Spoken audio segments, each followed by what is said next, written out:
Well, what? That's not right. Oh, there we are. Oh, oh, oh. We're missing the other light too. Okay, okay. There we go. All right. Now we're ready to do the intro. Okay, so hello, and welcome back. I'm AJ O'Neill, and I'm going to do some live coding for you today. And so we are in the middle of this authentication project. This is now part 17, or part 16, part 2, as I would prefer to call this particular one. Just going through, refactoring, getting this ready to have an API that I feel comfortable about. And before the break, I spent a little too much time going down this rabbit hole of considering the entropy of the token and how nice I want the token to look when it goes out in an email, or if we want somebody to be able to copy and paste it from this, that, or the other. Anyway, and I realized that I was doing a little bit wrong because one, we need to have a mechanism by which we cap the attempts of how many times have you had a failed attempt. So we need to cap that and have a cooldown period. So if you get it wrong, say 5 times, you got to wait 5 minutes. Fair enough. And we also need to have it to be somewhat arbitrary because we're going to use it for phone, for email, and also for access code URLs. So I need to have it may actually end up being a different, like basically a copy of the same thing. We'll see. But I almost neglected the access token use case.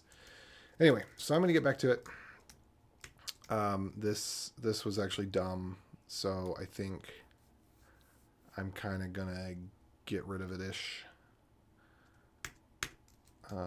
Expiry age doesn't need to be there because that just doesn't really make sense.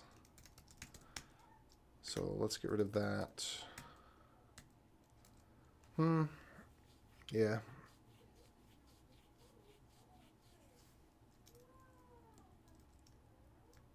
All right. Possibly lower.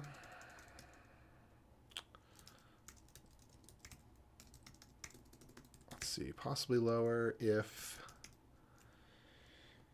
the number of attempts is capped soon, or the time window is shrunk down from 20 minutes to 10 or 15 minutes. Okay.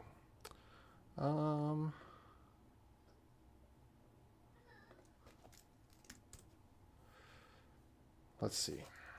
Yeah, so basically I'm working on this bit for the random secret and just kind of want to finalize what it...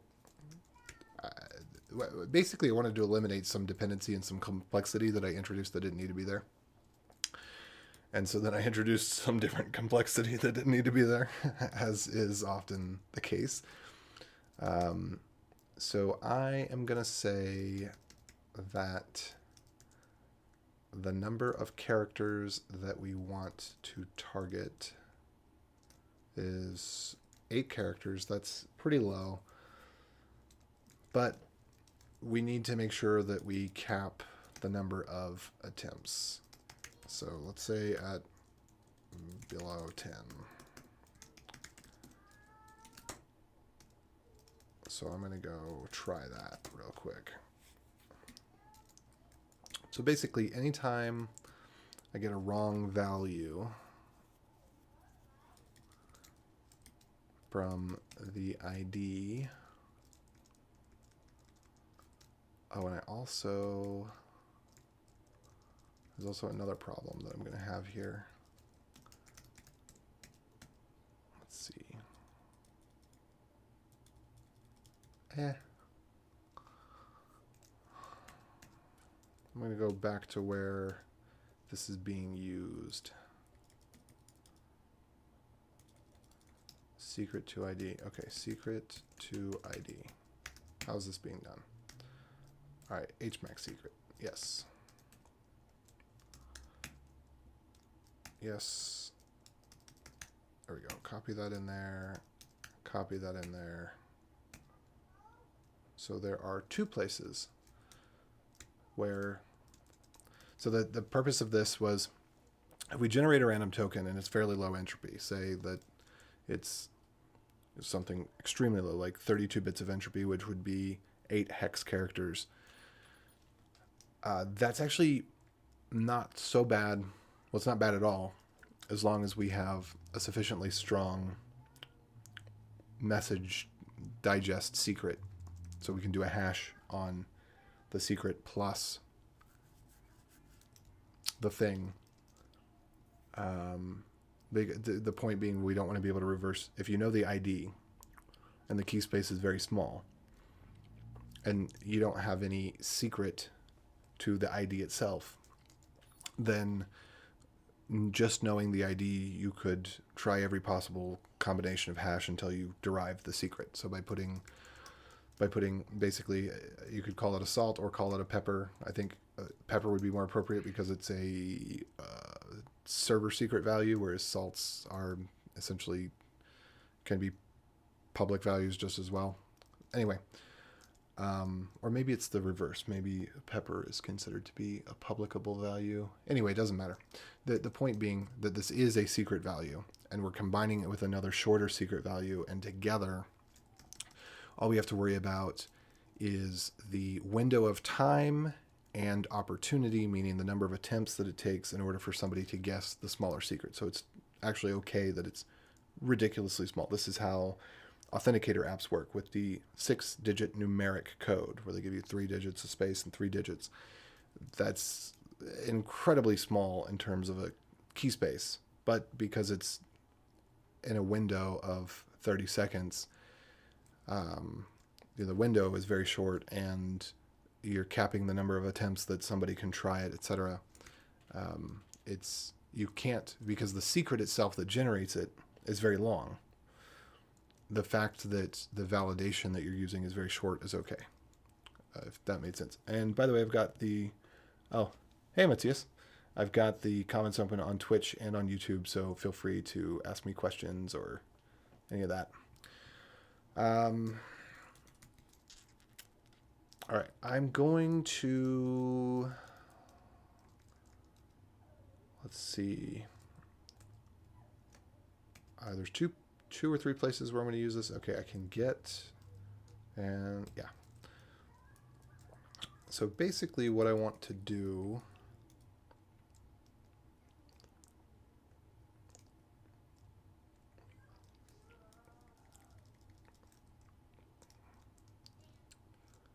is...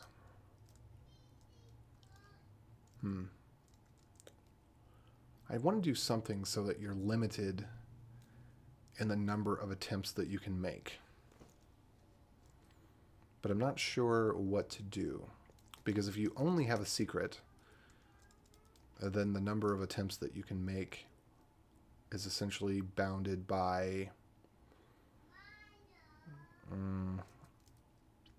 there's no ID to say, okay, well, you tried this too many times, stop trying. You'd have to look at it by IP address. So this kind of makes me want to take the ID and the secret and put them together so that I could look up something by the ID. And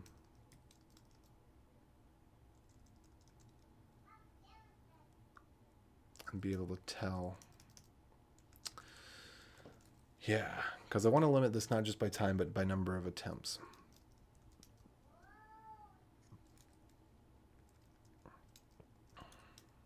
And this methodology is not going to be the best way to do that. Now, if we're looking at it from terms of they have a browser window open, the ID exists in that browser window.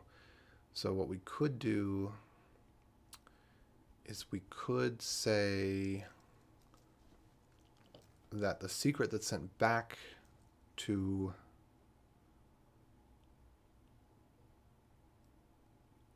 I guess we could give both the ID and the secret, and then it's up to the developer to figure out how to do it. So maybe this whole deriving the secret from the ID is bunk. Let me think about that for a second. Because then we just might as well have two random values. Trying to think. So if there's a secret and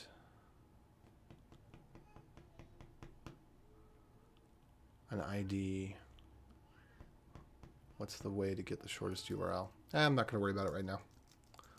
This will work. If we want to change it in the future, we can. But I would say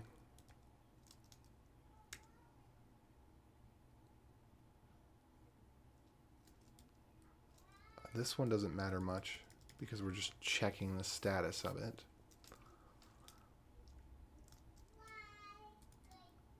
But this one where we're doing the complete,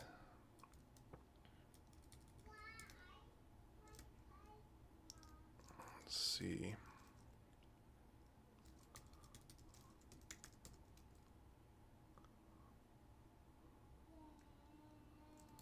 All right, I'm just going to sit and think to myself for a minute. Got to figure this out.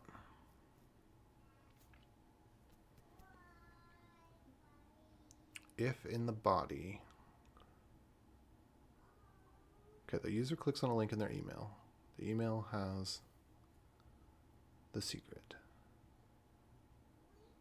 How do we block a barrage of attempts to guess the secret?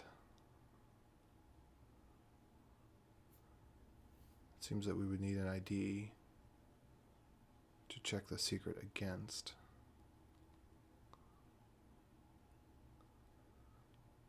And we want to be able to say, this has been attempted too many times.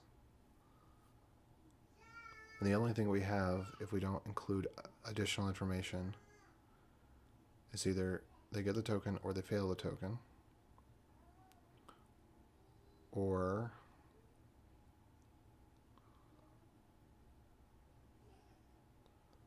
let's see. Yeah, there needs to be some sort of other identifier that's included, in which case even doing this combination of salting the secret isn't going to make a difference.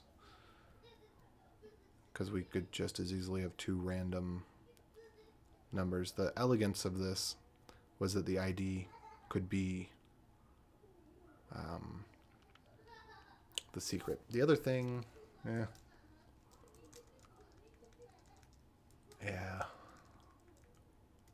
No, I'm not so sure.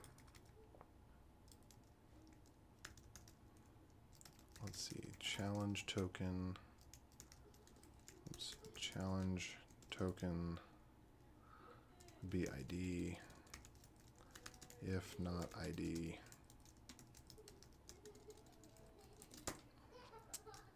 we've got that.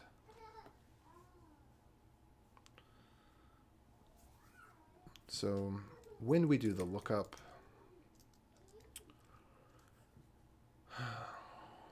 we would actually need to pass in the ID and something that identifies the session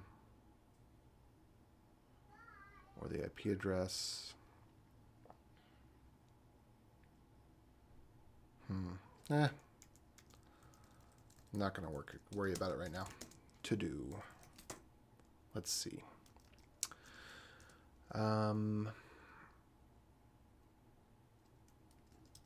This one, we actually do have that now. So this was the to-do, how long to remember device. We now do have the trust. So let's see.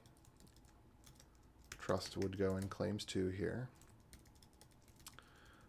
All right, so maybe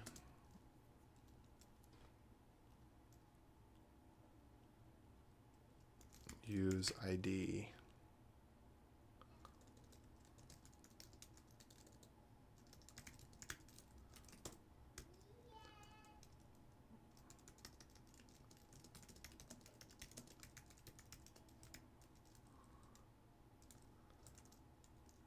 So let's say it looked like this, example.com/API/ well,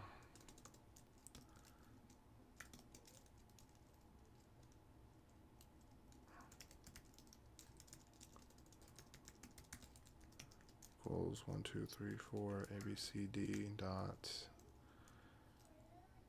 EFGHI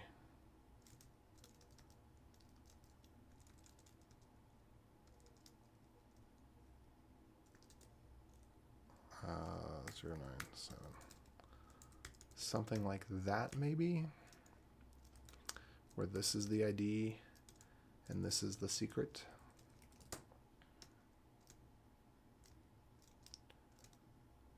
So they could do that on the front end. Okay, well, I'm definitely in agreement that when this is given with the get claims, let me go back to that, that's part of what it should be given. Well, I guess it's the notify function. It should be given the ID as well.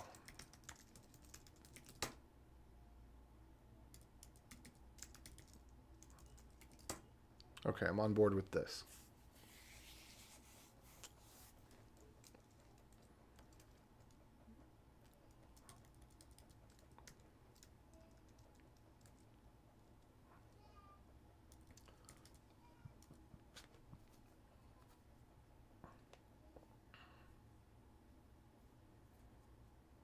Now the ID,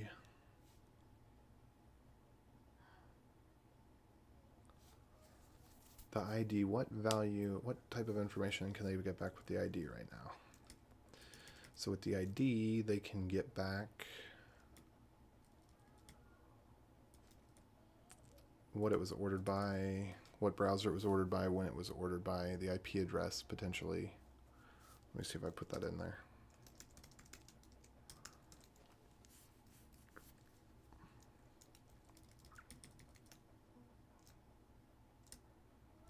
So if you just give a random ID, you could get back some of this information. What would that leak?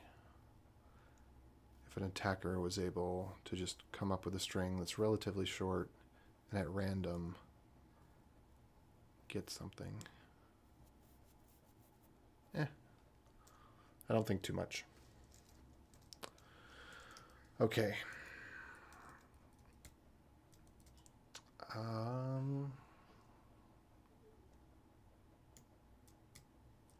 So let's look at store.get. If not meta or not fresh, then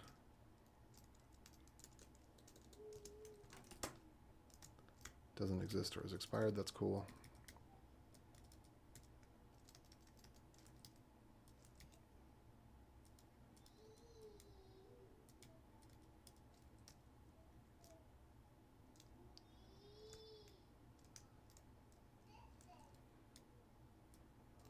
Let me see, where else is this used?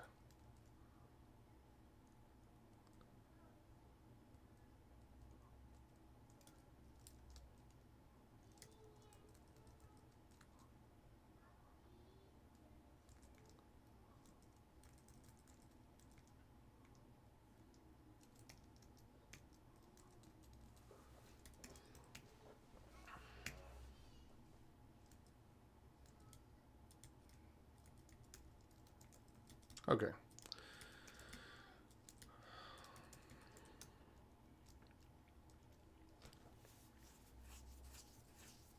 And we do not send the IP address for this, so that's probably for the best. Browser is not very identifying. Time is not very identifying.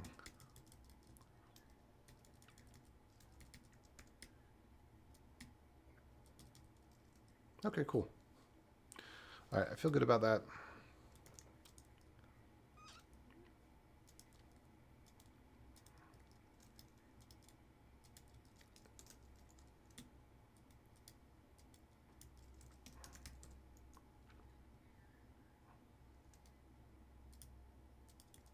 Okay, so secret to ID.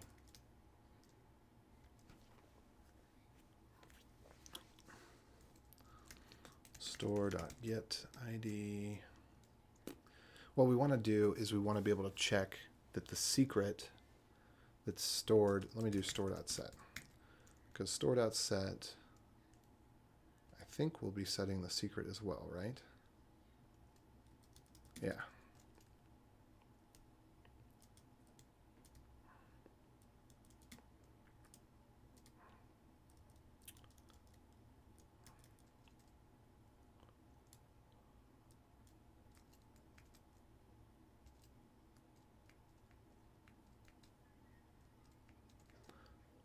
One, two, three.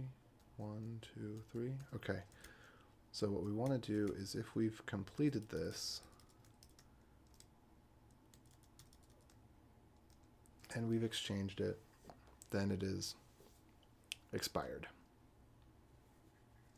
So the other thing we want to check for is fresh. It'd probably be just as well. Let's see, ML is fresh to not check ordered at.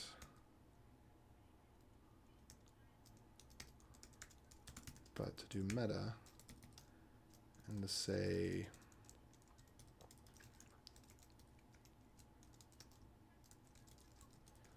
if meta.exchanged at, then we return false. And then otherwise we do meta.ordered at. Because if it's exchanged, we don't want to do lookups on it anymore. It is expired.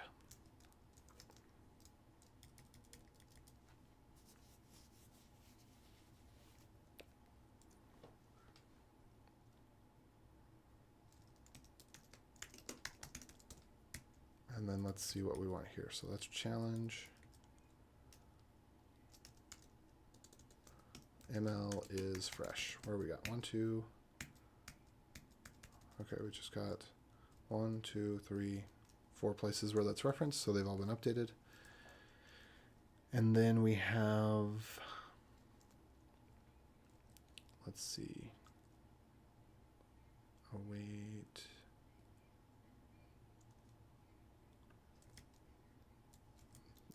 I think it's this, okay, complete. So if not meta or meta.verified at or not is fresh. Let's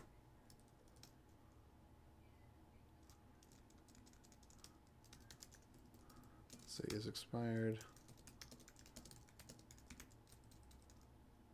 Actually, I could just have ML is fresh throw that error.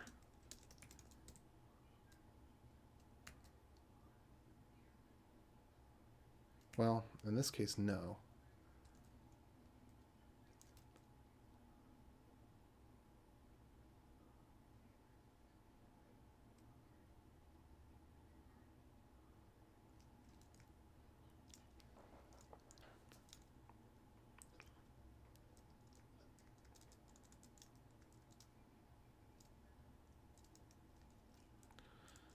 All right.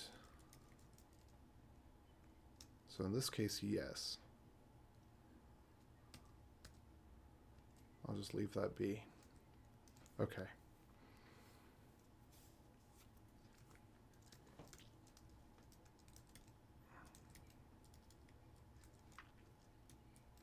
So what I'm going to want to do here is I'm going to want to check that the secret values match for sure. So first we're going to check is this expired. And if not, secrets match.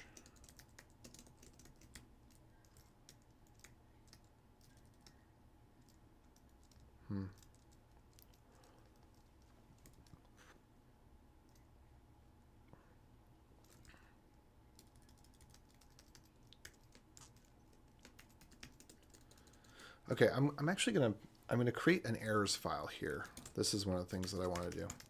So we're gonna have an errors.js, and we're gonna do module.export equals, and we're going to give it some special stuff. So I'm gonna say invalid token, and I'm actually gonna make invalid token a function, which this is gonna seem a little bit weird, but I'm gonna give it a message. Let me go back over here.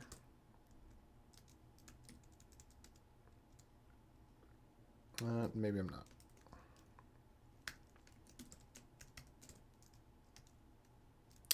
Let me see about. Do I want to subclass the error? No. All right. We're going to do. I'm actually just going to pull over that exactly.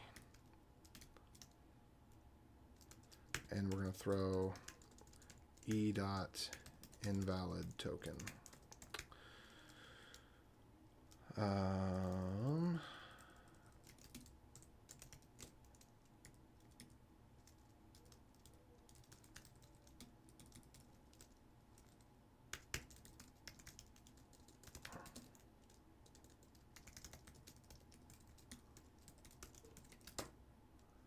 There we go. And then I'm going to require that as let e equal require errors.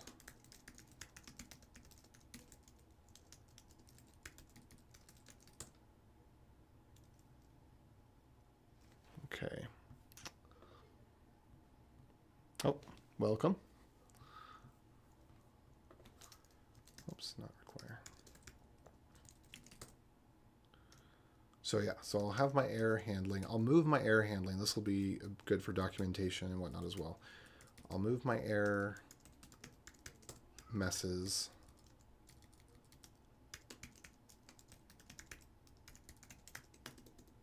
to their own place.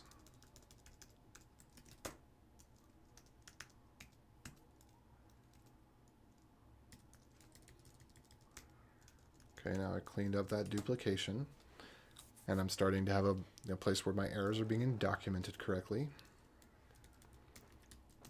And I definitely don't want to forget, I made a change here that makes this completely insecure.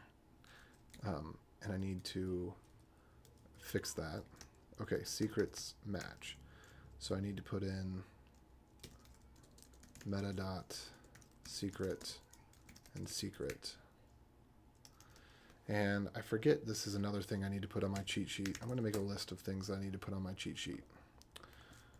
Node cheat sheet to do. So we need to have on here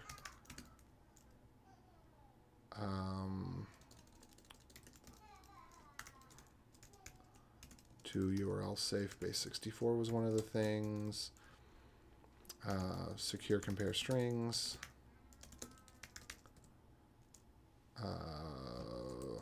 And I'm going to look that up real quick. Node.js. I think it's.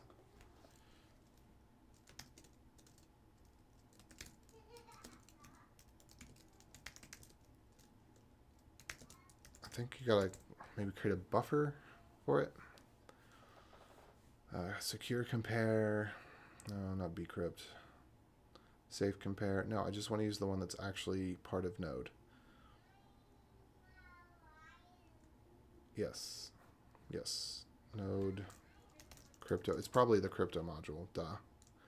For some reason I was thinking it might be buffer, but it's probably in crypto. All right. So let's do Node.js crypto. There we go. And let's look for secure. Let's see. Compare.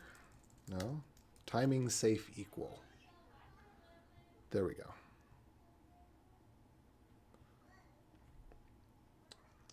A and B must be blah, blah, blah. They must have the same byte length. Okay, yeah. So this is on of its own. All right, node timing safe equal.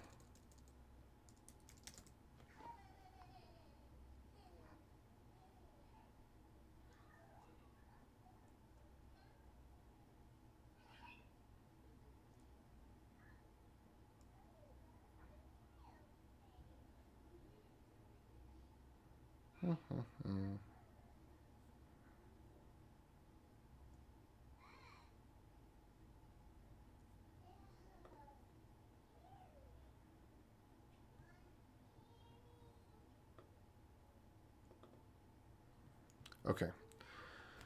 So basically what we want to do here is first we need to see if a.length is not equal to b.length, then we just return false. That's fair enough. That does introduce a quote-unquote timing vulnerability that gives away the length of the string, but I don't like, what else are you going to do?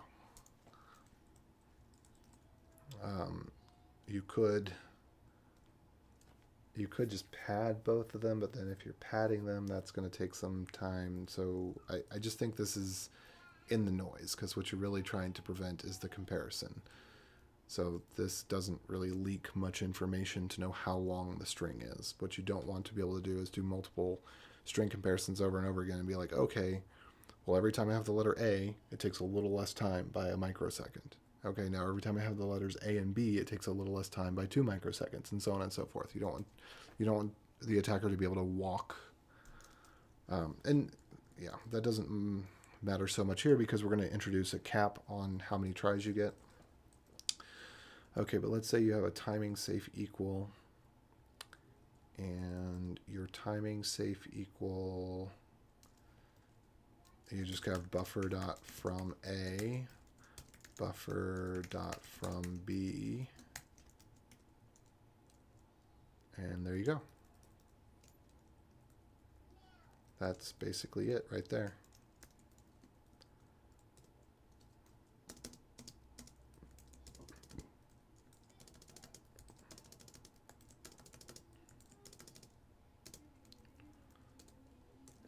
And then let me go ahead and put this in here. This would be string dot replace. We're replacing a plus with a minus. G for all occurrences. You're replacing a /, all occurrences, with a underscore. You're replacing equals all occurrences with nothingness. Okay, so I'm just going to get that started. I need to publish that somewhere. I'm not really sure where to publish it yet.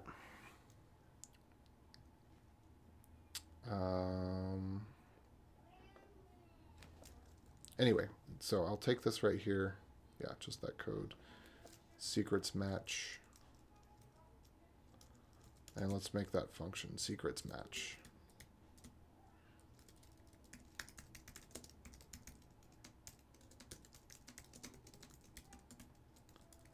There we go. And if I remember correctly, this returns something like 0 or 1, or maybe that's go. Okay, what does it return? It returns Boolean. Good.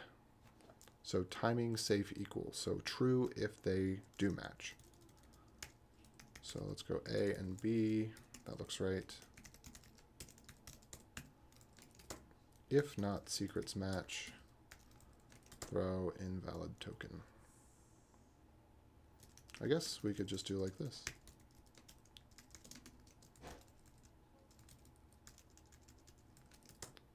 There we are. So if we don't find the thing, if we find the thing but it's already been used, if we find the thing but it's not, but it's expired, if we find the thing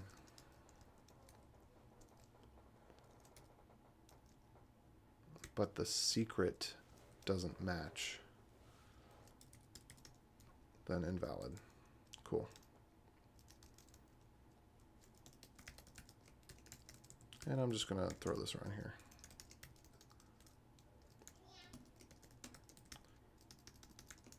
This is a little safety net.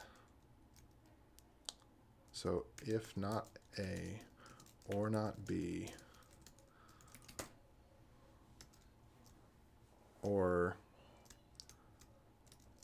So this, yeah, that shouldn't be, because what we don't want is, say, for example, to compare undefined against undefined. And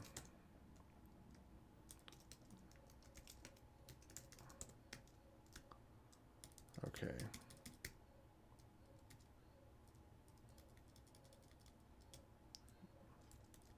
And then I guess the other one, maybe this ML is fresh could be changed, because the other one here is going to be very similar to this. If we go look at ML is fresh, where's this being used? Elsewhere, right here. So here we're doing the exchange. And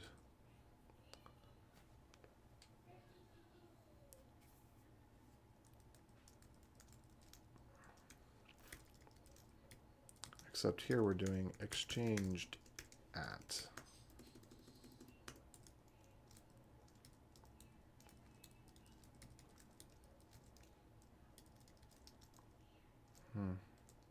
Looks right. Except it doesn't need secrets match. And technically I already checked this, but I'm going to leave that there. Oh, we don't need the ors again. Okay. Oh, so yeah, that folded up about the same.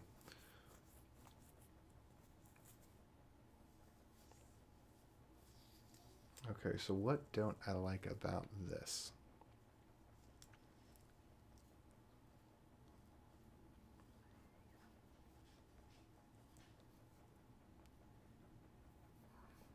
This makes the ID itself somewhat of an attack vector.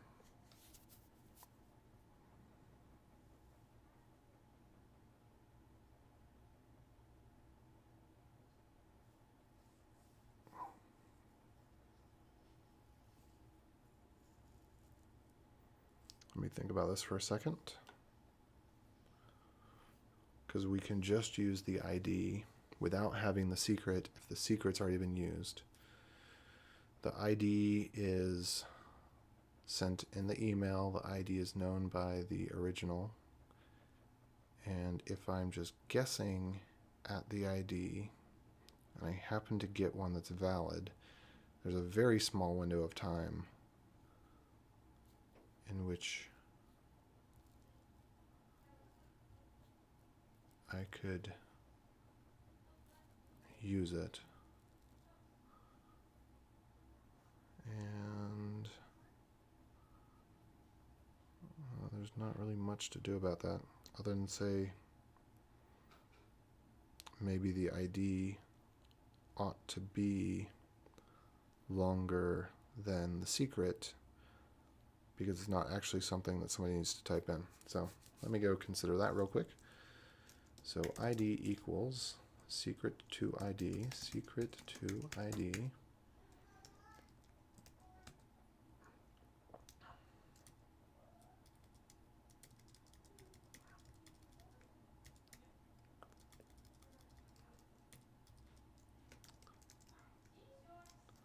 I don't know, the bits isn't used here, is it? Oh, it is. Secret to ID. Yeah, I don't actually want that to be there. So I'm just going to get rid of this bits, and let's say encoding. And this bits, well, okay, so the bits does kind of need to be there. No, that makes sense.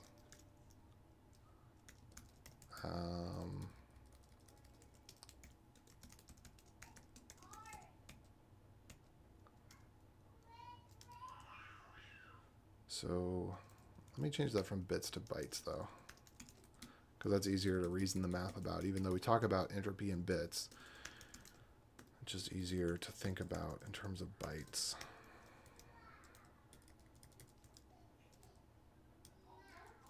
All right, and let's do let ratio equal 4 times 3.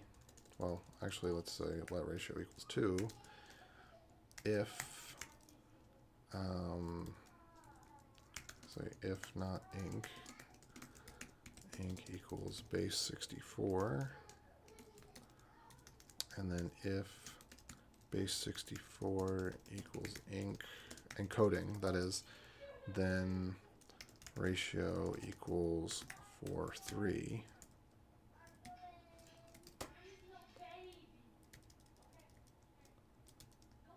Okay, etc. No, inc. There we go.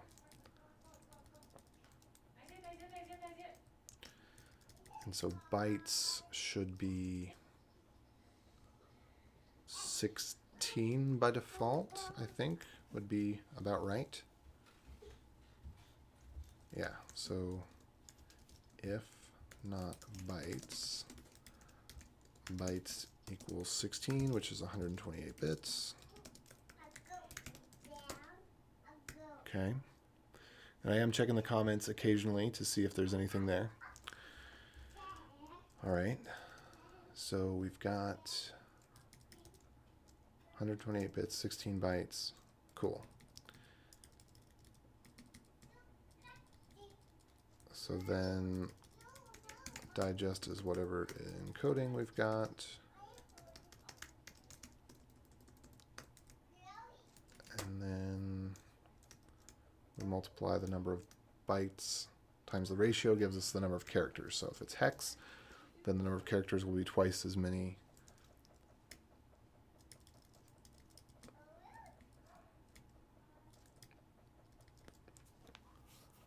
That's kind of the lowest. I don't think we'd ever encode lower than hex. We wouldn't encode this in octal. I don't think. Or would we? Certainly wouldn't encode it in decimal.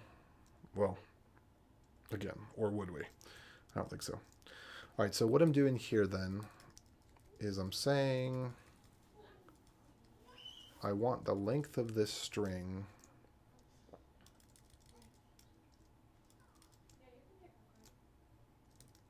to be truncated from the SHA-256 value to just so many bytes. And that makes sense to say. So let's go secret to ID. How many bytes do you want the ID to be? And if it's 8 bytes, it's 16 characters. If it's 6 bytes, it's 12 characters. If it's hex. If it's base 64, gosh, look at my lookup table here. Wherever I put that. Okay, so if we're looking at base 64, 16 characters is 12 bytes. It's 96 bits. So let's just start with that for now and call that. I mean, it's kind of long. How long is 16 characters? We'll take a look at that in just a second. 96 bits. So let's say it is 12 bytes, which is going to be 16 characters, and we're going to use base 64 encoding on the ID. I think that is reasonable. We might want to be able to change this later.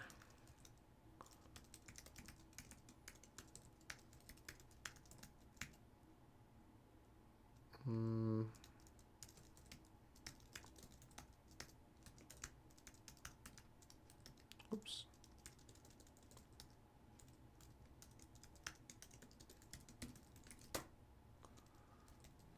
Do we got any more of these?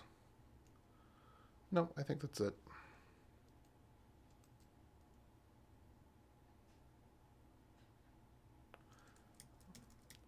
I think the reason I'm leaving this out here, so I think there is going to be a case where I'm going to want to change.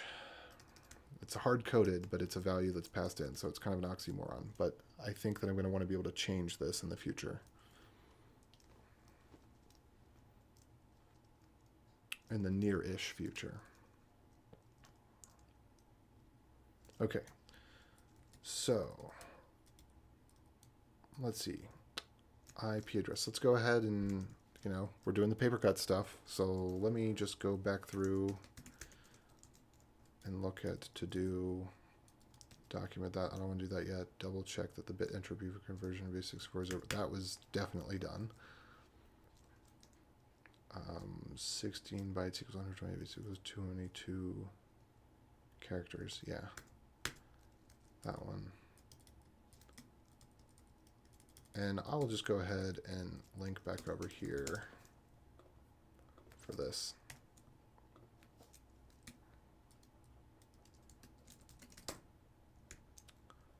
So if I want to explore that again in the future,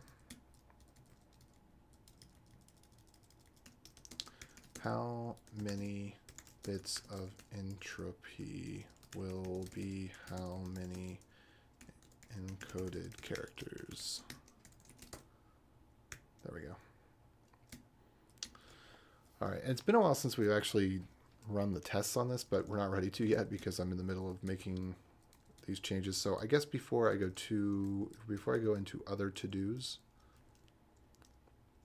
I should go ahead and clean up some of this stuff. Or not clean up. I should get it to the point where I can run the test again. Okay, consider built-in redirect. I did consider the built-in redirect. I'm not doing that yet, but I'll just go through. Yeah, that one I definitely want to do soon. Maybe use separate ID so we can track attempts. So this is for right now. I think I actually do want to get rid of this. You are required to have an ID.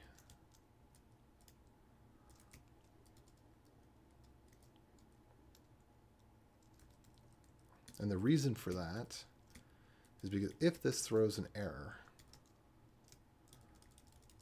if we're going to get to the point of throwing an error, I actually want to get to the point of doing meta.attempts plus equals 1. And then we could also check here, is fresh, we can check for attempts is over a certain number, let's say 5.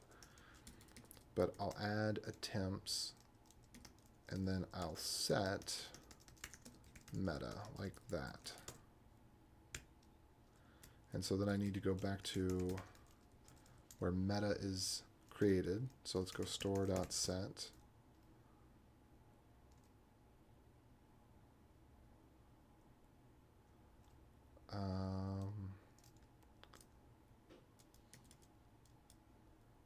Okay, where are we doing store.set here? Oh, we're just updating, right? Okay. And then here, yep. So this is where we initially create it. And what are we doing here? Claims. Yeah, okay.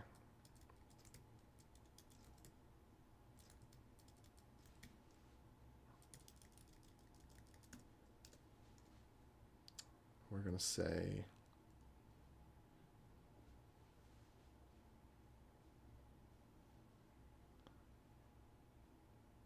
sorry, I was thinking about something else. Actually, I'm not going to go into it, but I was just having a moment to think about something else. So what we want to be in here is going to be attempts. We're going to start that at 0. Yeah, that makes sense.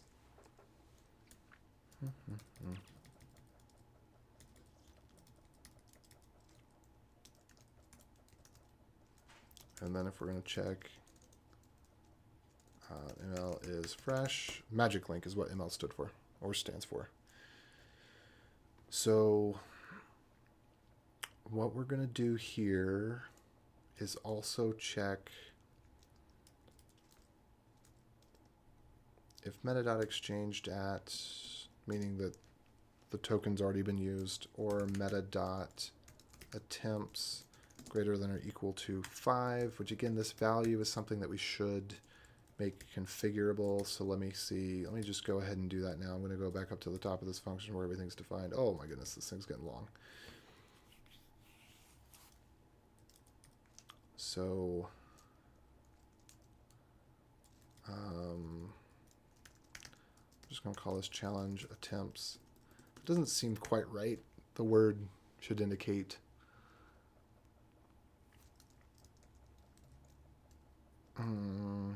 like allowed attempts, because attempts is how many attempts have been made.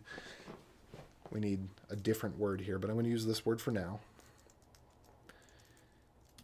And so we'll say let ml max attempts. And maybe there's a better word than attempts. Max tries, max submissions, I don't know. I'll go with this for now. Equals challenge attempts or 5. Want to get away from hard-coded values as much as possible. I don't know. Originally this was in a different file, and so I put ml in front of some things to namespace them, but now I moved it to its own file, so I don't really need to put ml in front of things anymore, but I'm just going to continue with it because it's those type of config things. So, meh. All right. Oh, and I see somebody else joined in. Hello, welcome. So the numbers that I have 12 for, what's it supposed to be? ID bytes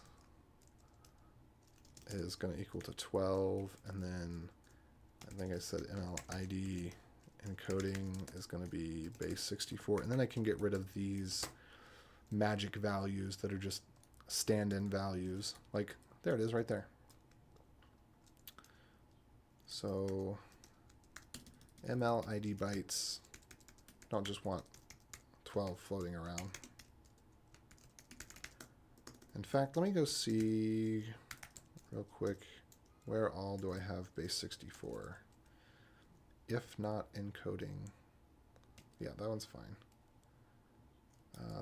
This actually should be a switch, really.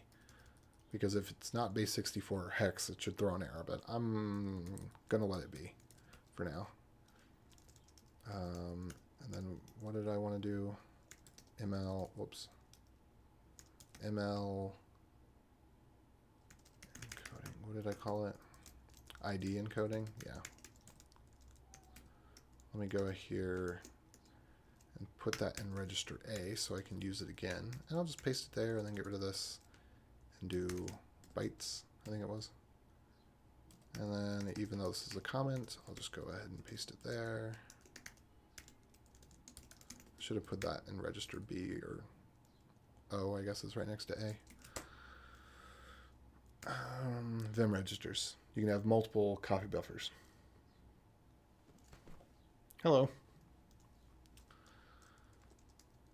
And feel free to ask any questions about what I'm doing, or if you've had some other burning question on your mind, I will queue it up and take a break to answer questions if, you know, as they come into the chat and whatnot. So I might say, oh, I can answer that right now, or I might say, oh, I'll give me a few more minutes to finish this out. It might be 10 minutes, but then I'll answer your question. Even if you don't stick around, I'll still answer your question. Okay. So let me just make sure all of the instances of secret2ID, I've now gotten rid of the magic values.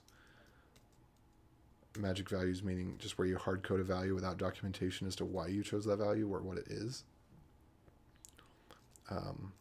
I mean, this isn't much better. That's still a semi-magic value, but at least it has a variable name that describes what it is. Okay, the next thing that I need to do here is get rid of the magic 5 that I've got floating around. So this is ml max attempts. Challenge attempts. Yep, all right, that's good.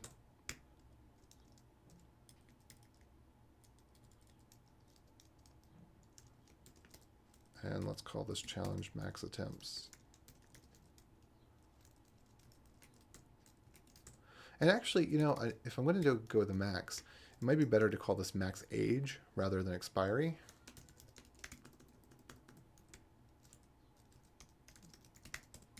And then I have to go change it in the other places. But we're going to get pretty soon to where I can run the tests again, because I've been working on this for over 2 hours without actually, almost 3 hours without actually running the tests again.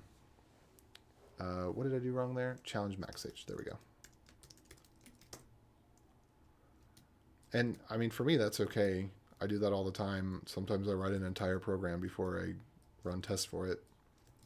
But we have some nice tests for this. And I guess there's always the anxiety of, you know, that something's going to be broken from what you did. So it's like, might as well push off until I'm done with all of my kind of my creative process and then go through the debugging process. Because it is, for me at least, it's kind of a different mindset. And so I like to, sometimes when I'm sometimes I'll do the, you know, make some change, test it again, make a change, test again, make a change, test again. But when I'm doing something like this where I'm refactoring, I know there's going to be problems. So I just kind of push it off until I feel like I'm in the right place.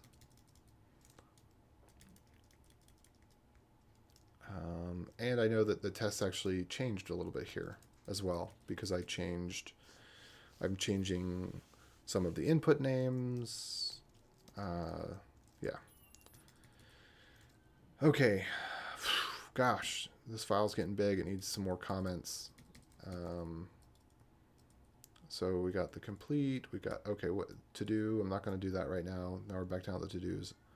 Option to expire, challenge to exchange. Option to expire. So I think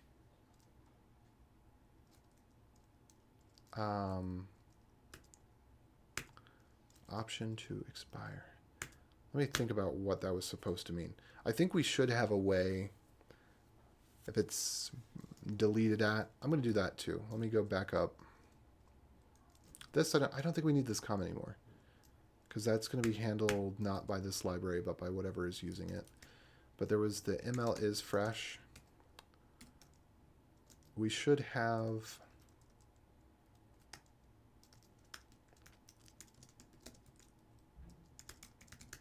deleted at. There we go. So this thing's been deleted. It's already been used. These particular tokens can be used twice, because there's, well, you'll see in a minute if you hang around. But essentially, there's this browser flow where you put in your email here. It sends you an email. The email is going to say either you can copy and paste these 8 to 12 characters, whatever, or you can click this link. And then if you click the link, you might be clicking the link, say, on your phone, and you might be logging in on a desktop. And so in that case, the token has two parts: the ID that it gets back in this browser when you send off the verification request, and then the secret that it gets in the email that might open in the other browser. And so you actually may want to exchange that token, or exchange the secret to verify it, and then exchange the original ID, so that you... Oh, I just had a thought. Hold on, let me put a pin in this. Okay, so you exchange that ID and then get back your token in both places, so that you're logged into both devices, the one that you originally were starting the process on, as well as the one that you click the verification link on. At least that's a possibility. It doesn't have to be implemented that way, but technically it's possible. And while I was explaining that, I had a thought. Earlier, I was thinking about the ID and how we need to have a minimum ID length, and I don't know why I didn't think of this before. But really, let me go, I'm going to just search for challenge token, start up at the top of the file, and move down to where I think I was first using it. Yeah. So really what I ought to have, let's see, how could we do this?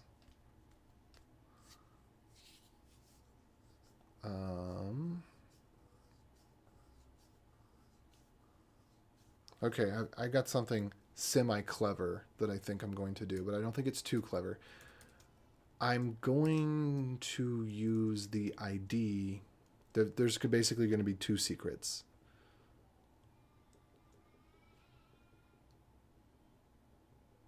And you're going to need to use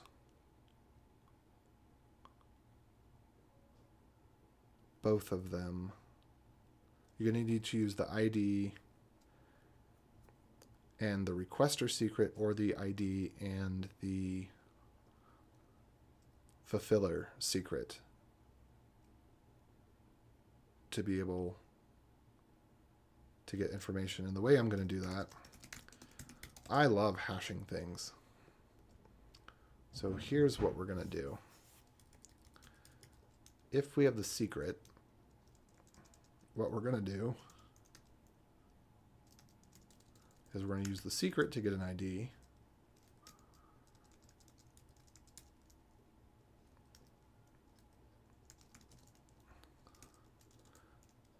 Right, so this will actually give us the challenge secret. Okay. And then this will give us, oops, we don't want to let there.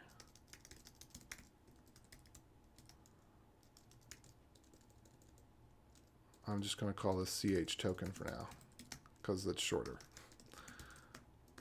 All right, so we're going to, I don't know why I did that like that because under snake case, because this is not part of an API.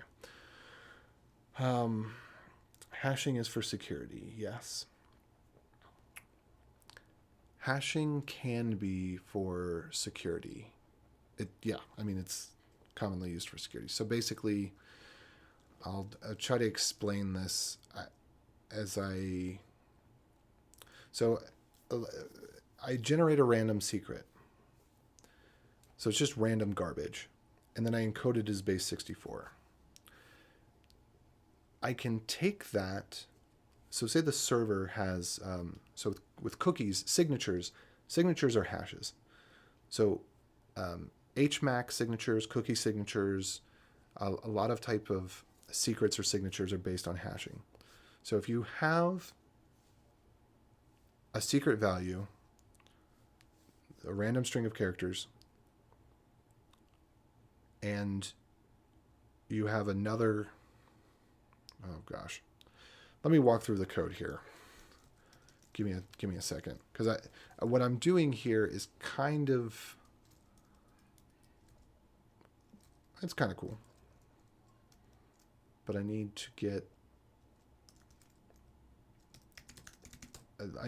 through a little bit of this and go back to the top of it, and then I need to revalidate my own brain that I'm doing the right thing, and so that would be the right time for me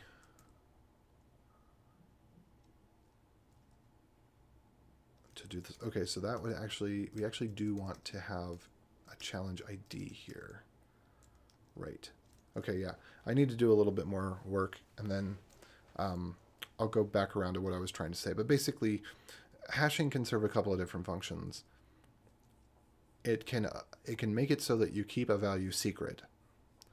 It can make it so that you can compare a value without giving away information about the value through a timing attack, which you can Google that. But essentially, when you do a comparison of a word, say dog, if I do a comparison against the word dog and the word God, it takes some amount of time to do the comparison. If I were to just check every single possible permutation, if I know the length of a string and I just check every single possible permutation of the string starting at where it seems like the comparison is taking place, then I can end up with the secret value. So it'll take longer to compare A against D than it will to compare D against D, or rather, it'll take longer to compare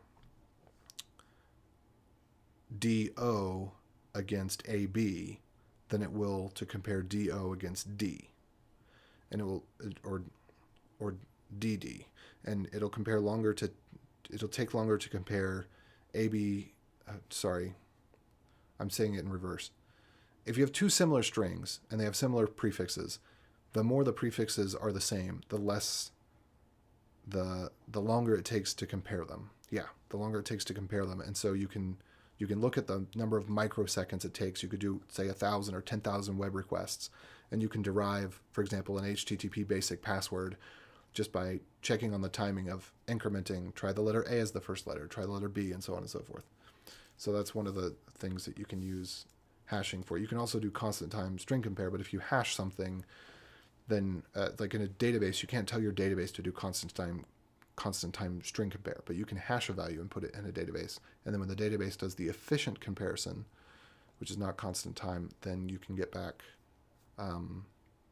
you can guard against that type of attack by hashing values. So I don't know if that made sense, because I don't know what your background is, but if it made any sense at all, or if you want to ask me a follow-up question, feel free to. Anyway, I'm gonna go back a few steps here. So I'm gonna go back to the issue, and then here,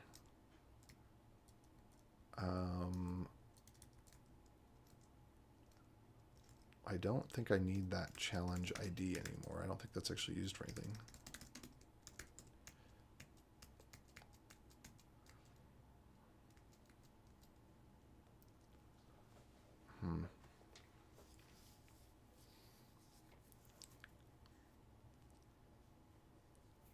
Okay, so let's look at claims. Oh, that right there. No, this is not actually used anymore, right? Get challenge. Okay, so I'm not actually going to use that. Challenge token ID is, let's just call this CH token. Yeah. Just need to move through here.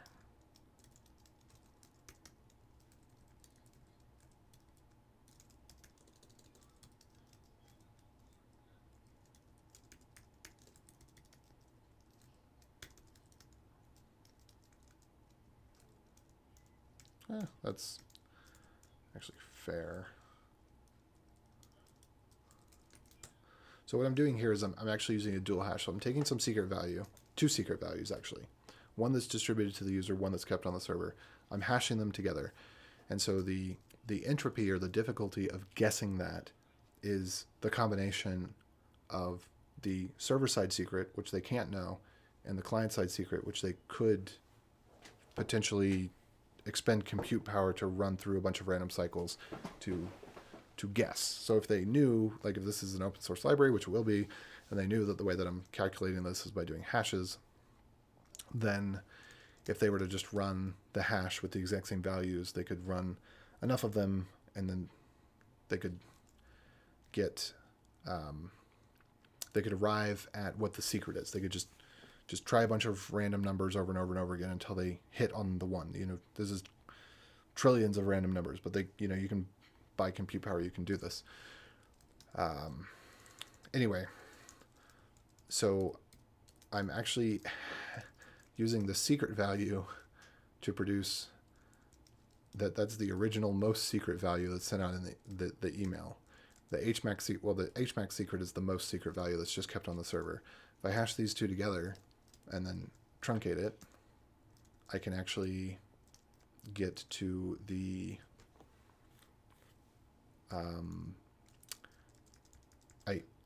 I can get another value, and then I can run that through a hash again, and I can get a third value. So basically, if I have the secret, I can calculate the ID. But if I have, it's kind of hard to explain. Basically, I have three different values, one of which is public, two of which are secret, and you need two of these values. You need the public value and one of the secret values in order to exchange the token. That's what I'm getting at. Okay.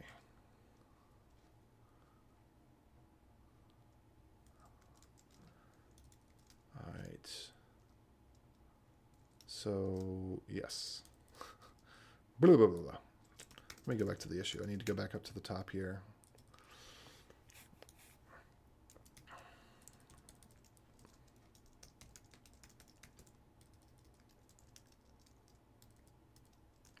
All right, let's ch token equal secret to ID.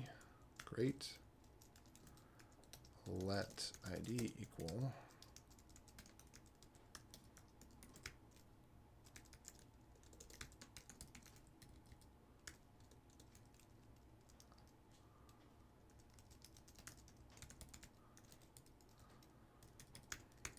So secret is completely random.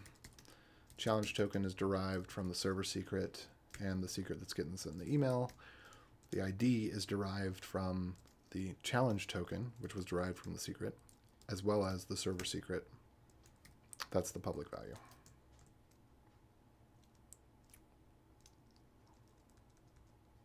I like that. I feel better about this.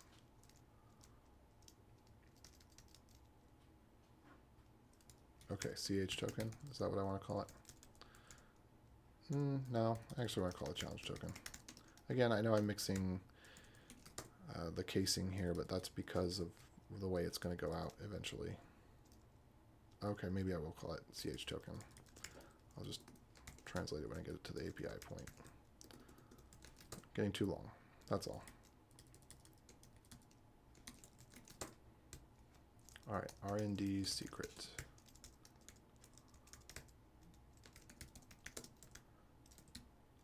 All right, and then they do not need to have the challenge token.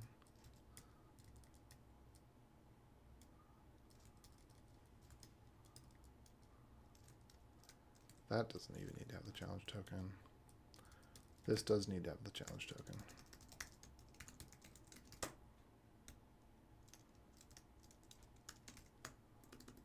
There we go. Good enough.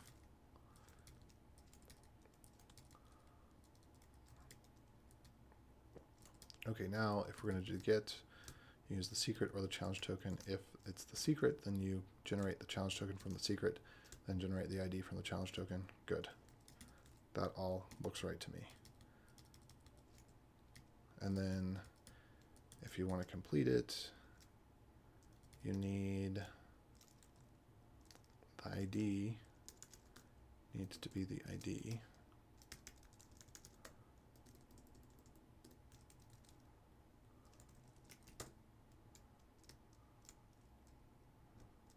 And actually, I wanted to rename challenge token to receipt, so I think I'm going to do that now.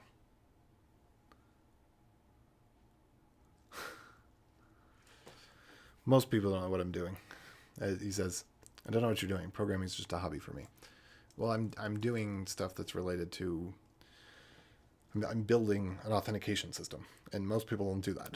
So I have a niche set of, I have multiple niches of areas of particular interest, and cryptography and authentication and authorization is one of them. I also do stuff with devices, like IoT type of things. So I'm very much a protocols and lower level coding type of person. Okay.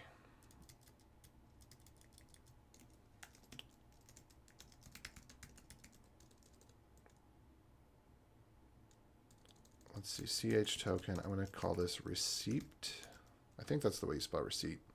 Maybe is an indicator that I should not use that as a name because I don't know how to spell it off the top of my head. But it's not going to have to be reused. Right? Okay, that is the correct way to spell it.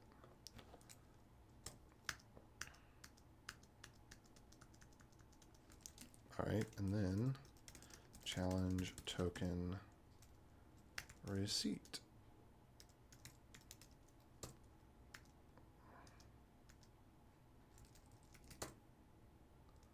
That makes me feel better.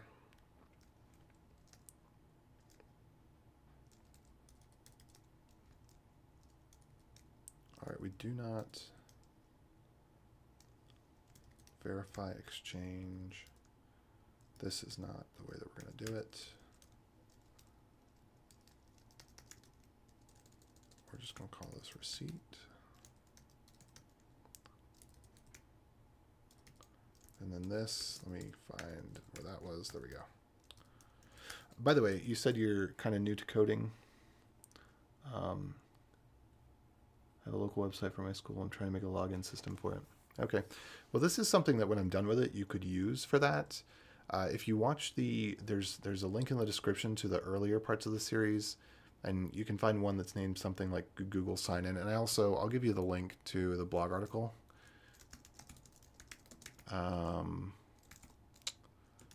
Let me take a second here. I recommend using a Google sign-in, and the way that I'm doing it, I don't know is necessarily the way that you would want to do it. But yeah, this is probably fairly technical because I'm going a little bit lower level in this. It depends on what your level of comfort is. But at least here there are all the links to the hardest non-technical part of Google sign-in is just getting it to work at all. Or not getting it to work at all, but getting to the point where you have the things that you need from Google. Like you've signed in, you've gone to the right, clicked in the right links and pages to get your domain set up and stuff like that. So I would say if you can, try to use Google Login. And they do have some JavaScript libraries that can make it so you don't have to go through all of what I'm going through here. This is how you could use Google Login without using the library for the most part. I think, actually, I do have in section 3A using Google Platform. Yeah, that actually would be perhaps something that would be right for you. But if you can verify people by their email address through Google, that's probably the easiest way to do it. Of course, that does limit you to only people that have Google, but that's most people, I think. So, yeah, take a look at that. See what you can understand from that. But the very first part 1 in this article, activate Google Login for your domain. Actually, that should be Google Sign-In is the technical term for it. I don't know why I called it Google Login. It's called Google Sign-In. Anyway, create an account and a project, add your test domain, enable Auth to create Google credentials, add collaborators. All of that stuff is actually quite difficult to figure out from their documentation. And it's just a matter of what you click on. So I'd suggest taking a look at that. And then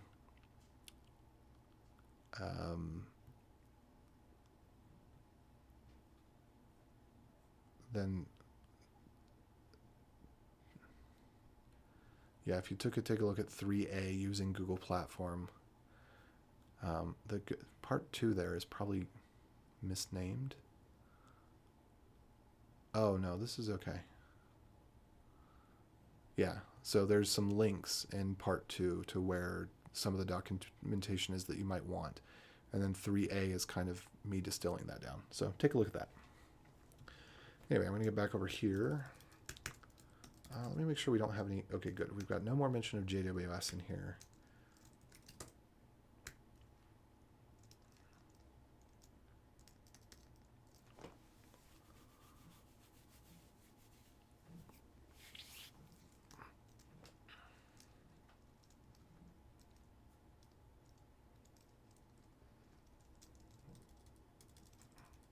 Okay, this is all good. So the exchange now looks right. But I did change the API, so now I have to go change the tests. Oh, and I can move this error. So I created that errors file. Let me go. I'm going to throw e.suspicious request. I don't even know. That's one of the problems here is I don't know how to spell. I don't know anybody knows how to spell, but suspicious. Is this how you spell suspicious? Yes. Well, I do have Vim spell on, so maybe if I just do like this, whoops.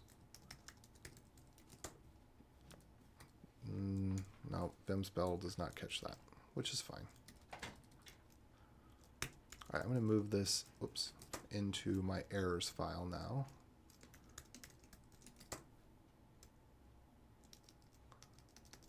Oh, that's obviously not the right way to spell it. There we go. Let me move this over into my errors file, and we'll have function. I'm going to give it the same name as the code.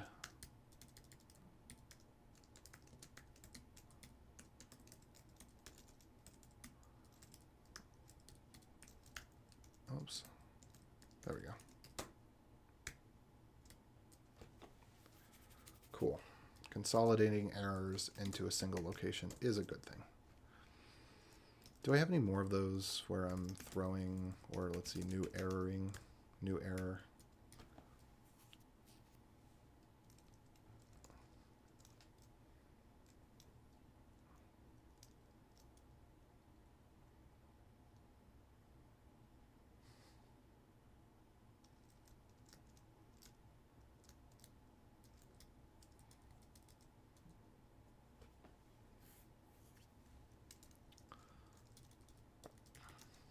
I might call this one, let's see, throw e.developer error. And I think for this one, I will take the message as it's passed in here. So let's go.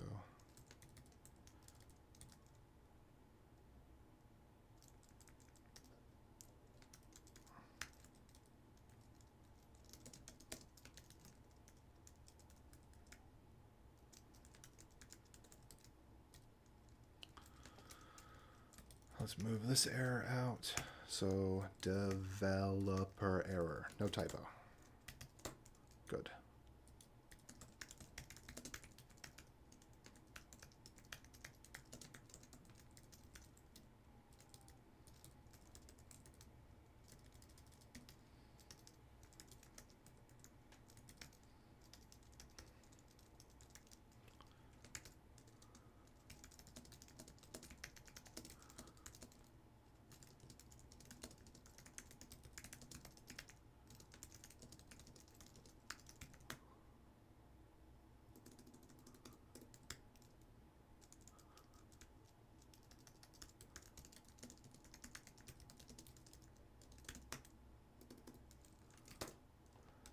It's a good generic message there. I don't think that's actually necessary, but oh, and then I do need to change the code to be developer error.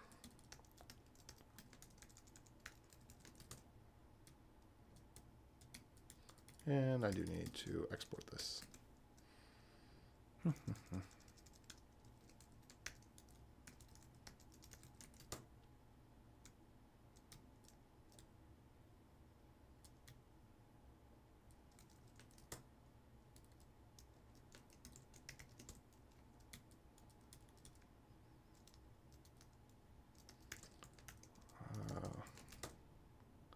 Better. All right, what's this complaining about? Okay, it's not complaining anymore.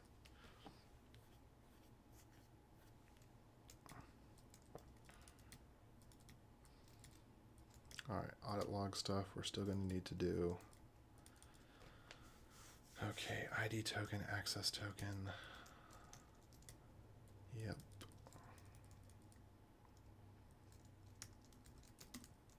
All right, I'm going to go up a level here, check on some of this stuff. Hopefully there's not too much that I've broken.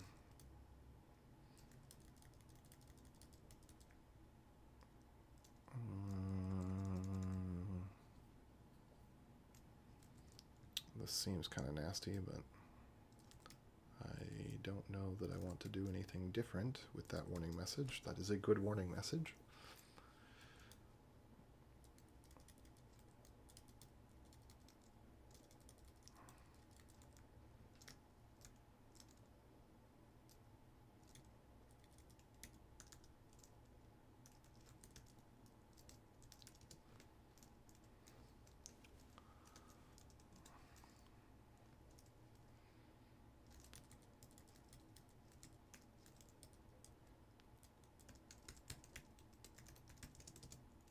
There we go.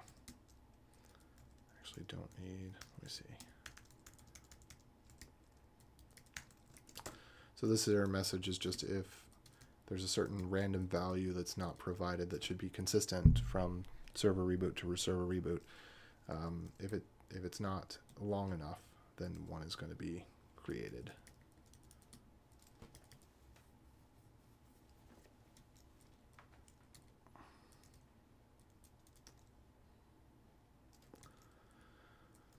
Okay.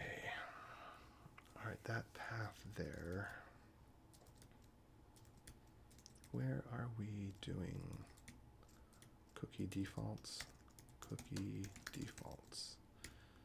Is this inside of the create function? Yeah, essentially. So let me move this down.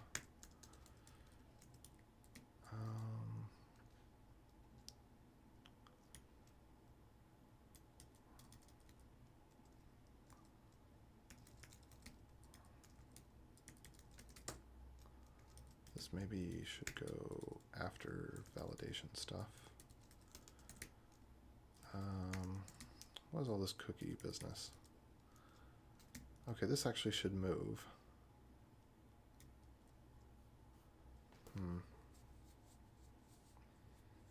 Kind of, sort of.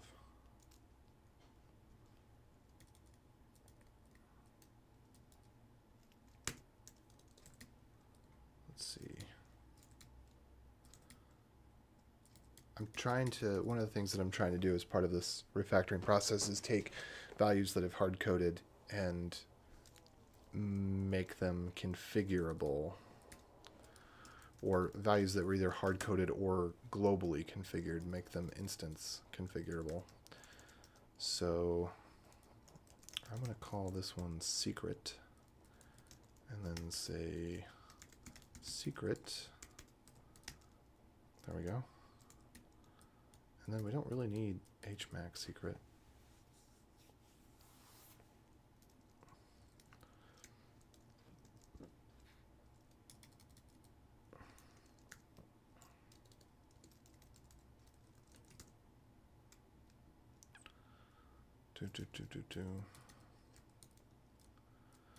I probably shouldn't call that just secret. Because we've got secret in other places. I could call it digest secret.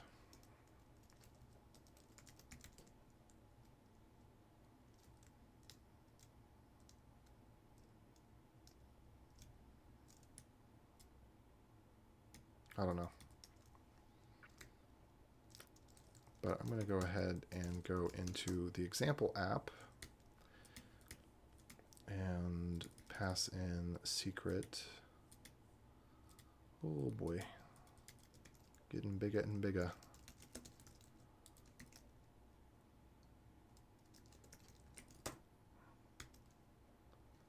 There we go. I almost feel like this is important enough that it could be the first value. And then these options are the things to see. Like notify, I don't think that notify is absolutely required. Store is required. Issuer is required. Get ID claims, which I need to fix that. That's one of the values I need to fix. Let's see.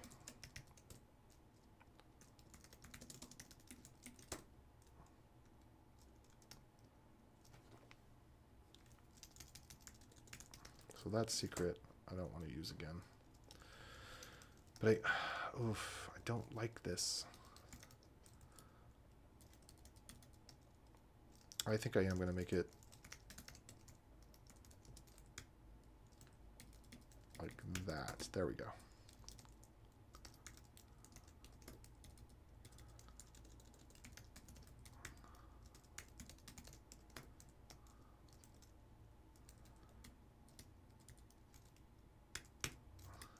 You know what? Sure, let's just go this route. We'll just pass it in just like that. Okay, cookie parser can be moved up, actually. Let's put it up here, maybe.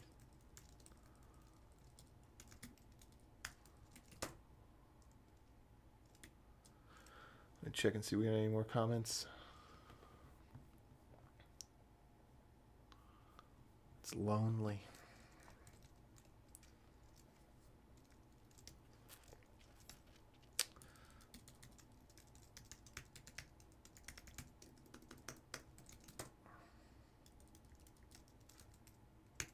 Okay. There we go. I like that. I'm going to go back to this. And we're going to say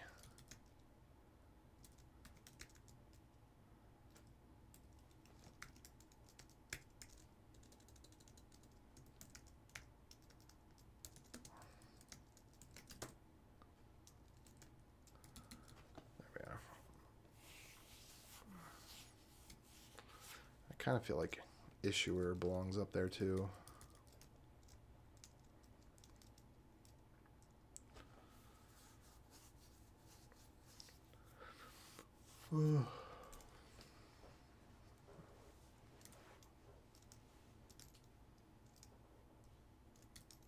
Okay, get ID claims is one of the things we need to work on next.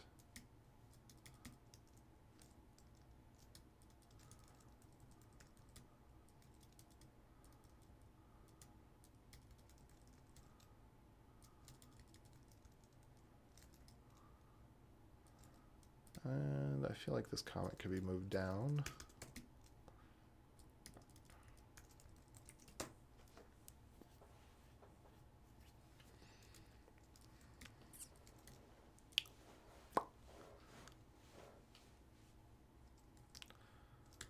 That's a weird way to do it, but it works, I think. Okay, that's all just setup stuff. Okay, here we go. All claims. So this is where things get a little hairy. I need to do 3 different types of things in here. So let's say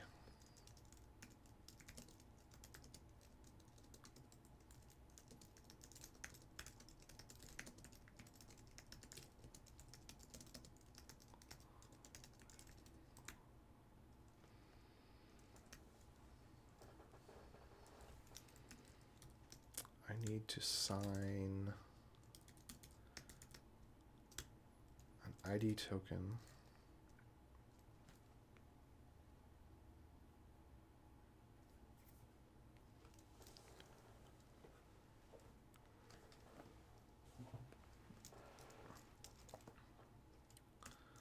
So let's do this.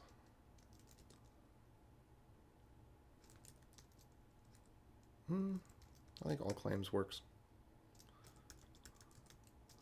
So let ID claims is equal to object.assign. So we're going to make a copy of an empty, well, the empty object is our base object.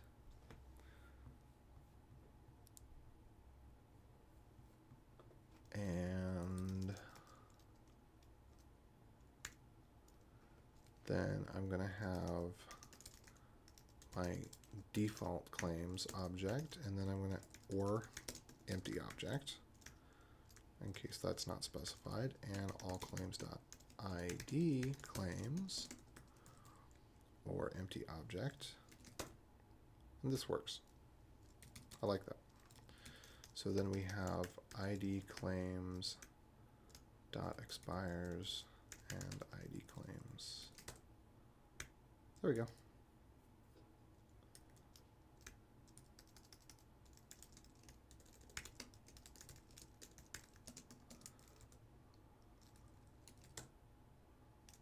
I don't think there's any reason to make that optional. Okay, this looks right. And then I repeat this process again.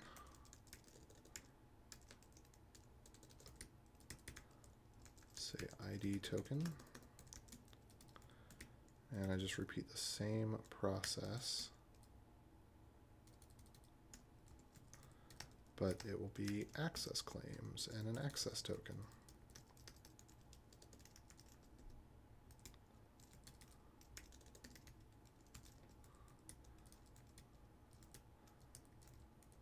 Well, this one will actually be if and only if.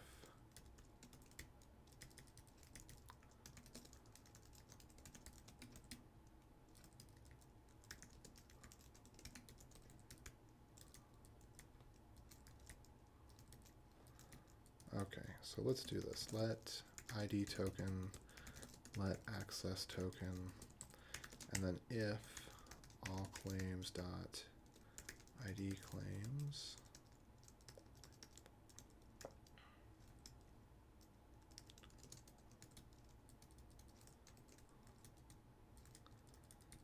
And then this is if all claims dot access claims.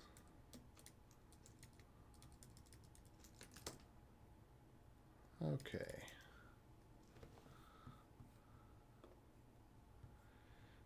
Oh, so in regards to importing the cookie parser, I'll give you a link. This is the temporary location. No, I'll give you the repository. That's what I'll do. So, Hider Gamer, I am going to give you a link to something that you may find useful. So this is a blog that is currently posted in the wrong place, but will one day be posted in the correct place, and until then, I'll just link you to the GitHub version of it. But you might find this helpful.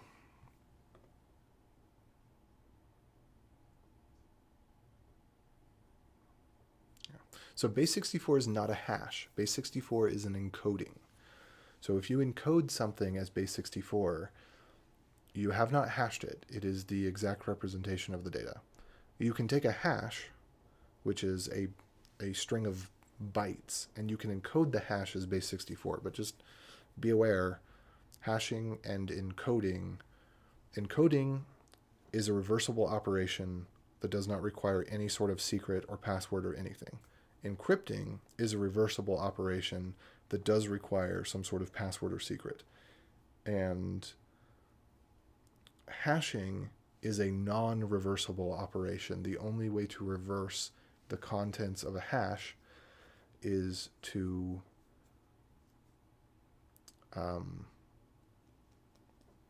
exhaust every possible permutation of value until you arrive at the value that matches the hash and is the original value, because there are more possible values than there are, in data than there are in a hash space. So secret meaning something that is only known to an authorized party. So I know my password. It's a secret, only I know it.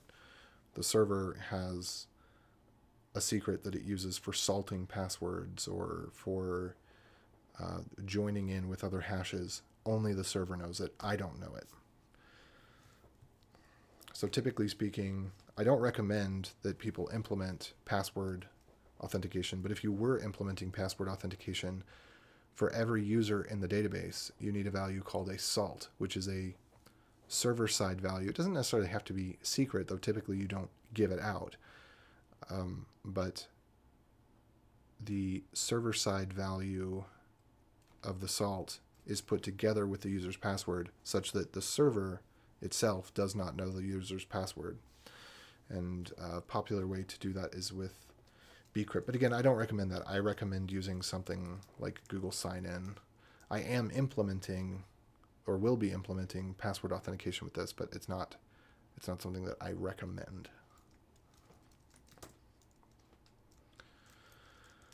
Okay.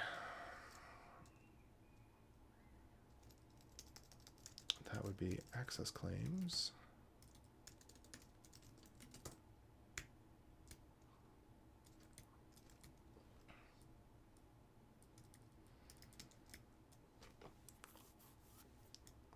All right, so let's say the access claims live for 1 hour. Okay, default ID max age. That's what I'm going to define here somewhere. Boop, boop, boop, boop, boop, boop, boop. I'll just put this up towards the top.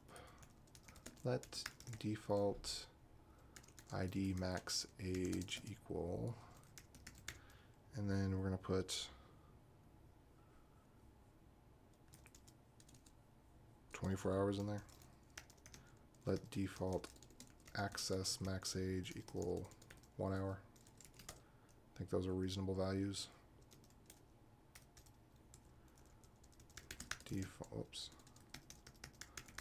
Default ID max age, and then default access max age. And then what is this? This we can call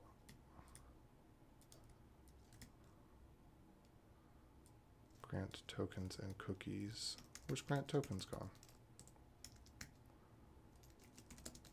Okay, grant tokens is on line 165.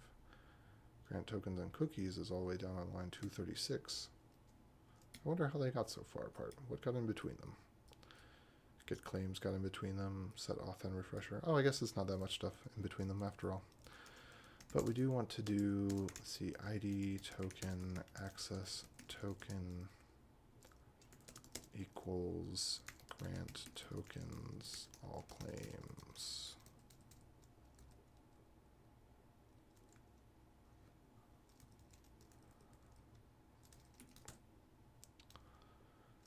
Okay, so I don't need this anymore.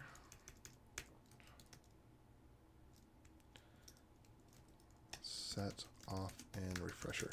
So I like to do, basically, as I find things that if I do something in a particular order and it will generate an error guaranteeing that I finished the process correctly, or I try to find ways of doing things where doing that either forces me into an error state where I remember to do the rest, or that I just get things right on the first try. So as I'm refactoring this particular claims, I'm going to first go to set auth and refresher, this function, and I'm going to rename it here first before I go and rename it here. Just because if I got distracted, my ADHD or whatever, in the middle of making that change, I want the computer to throw an error or to give me warnings like what it's doing right now, saying, oh, this is not the thing that I suspected.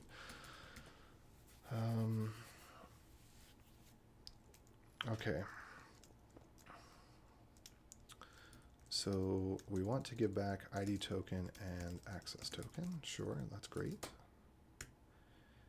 And with this refresher, we kind of want to do the same thing that we did here. Actually, I'm going to go back up. I'm going to move this around.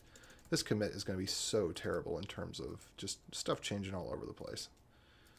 I'm not going to be able to have a good commit message for this. It's just going to be lots of things updated. That will essentially be the message.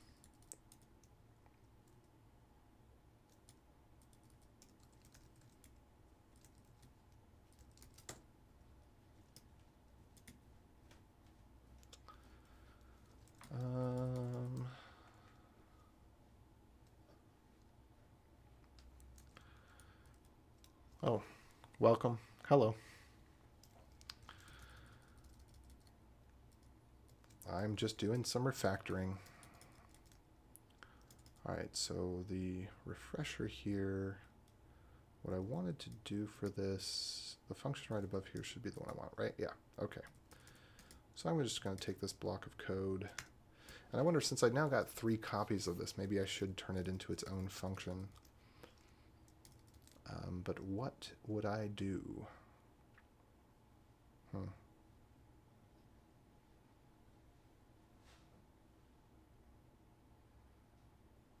Let's say that I turn this into its own function.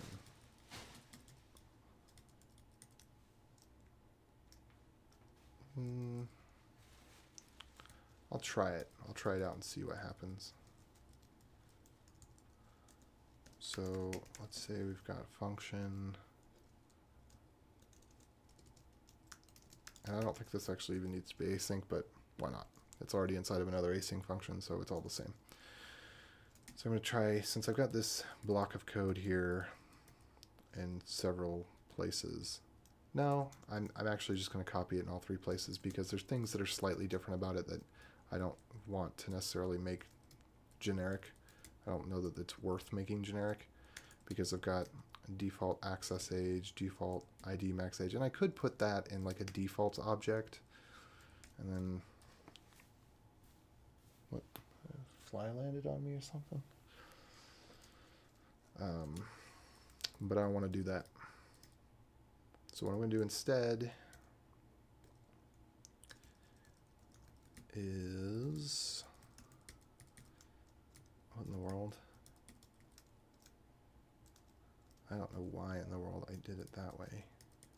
7 times 24 plus 8. Got it. Okay, I know what I was doing there.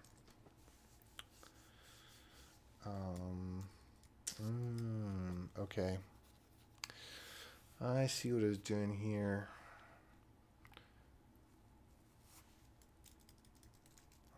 Yeah, I definitely don't want to try to make this generic because they are slightly different enough that it's just worth copying these couple of lines over and over.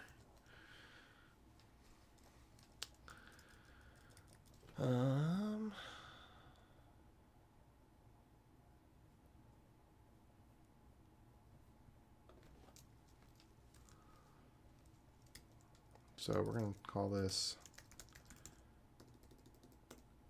refresh claims.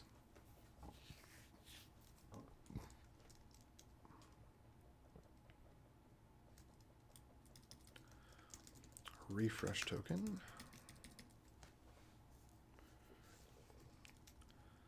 And refresh claims. And refresh claims. And this is going to be max hours.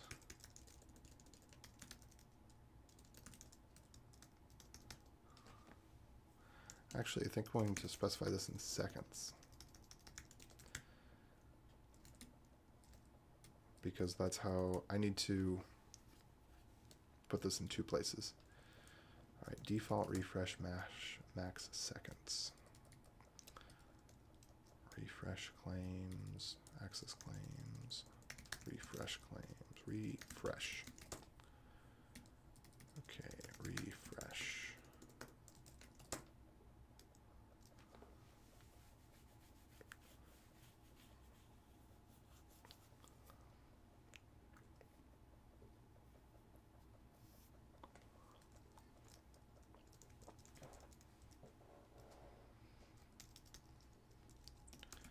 Default dot star max. Let me go up to the top and find these.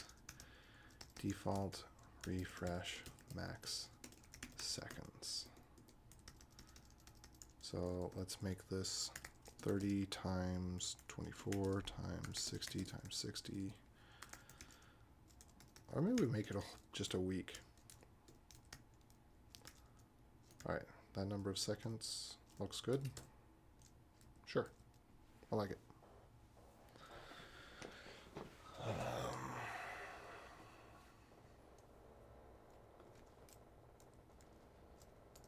Default refresh max seconds.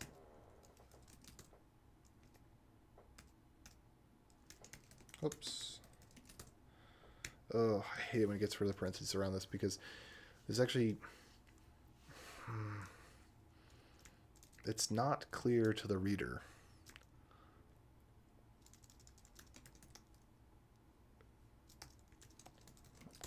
So there's this, and then there's this.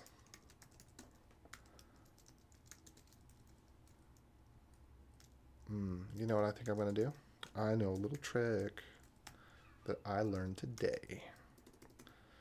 I guess I knew it before, but oops. Become a believer in it. There we go.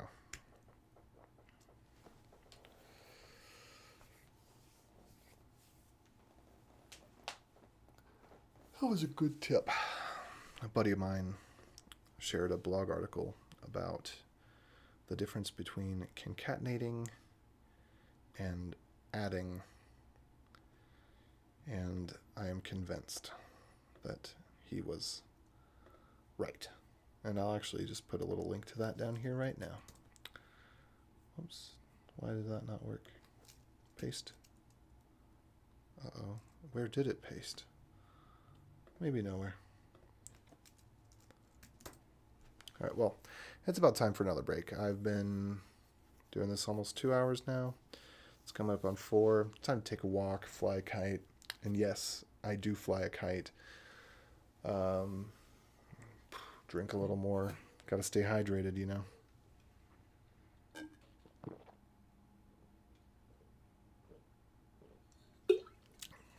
Let's see. Temperature's 77, but it doesn't feel like it. I think I'm getting used to it. The garage is a bit bigger than the office was, and so it still gets hot, but I feel like the heat dissipates better. It doesn't feel as stuffy. The garage is not much bigger than the office. It seems like it would be, but then it actually isn't. It's a very small garage. But the office is now the new baby room. So.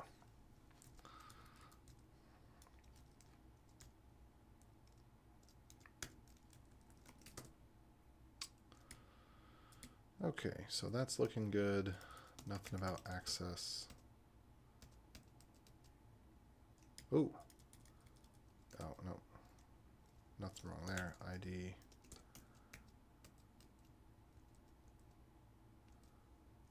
Good. Everything looks good. Alright, so this refresh stuff is now the way that it ought to be. Getting rid of all of that. Use existing expires if available.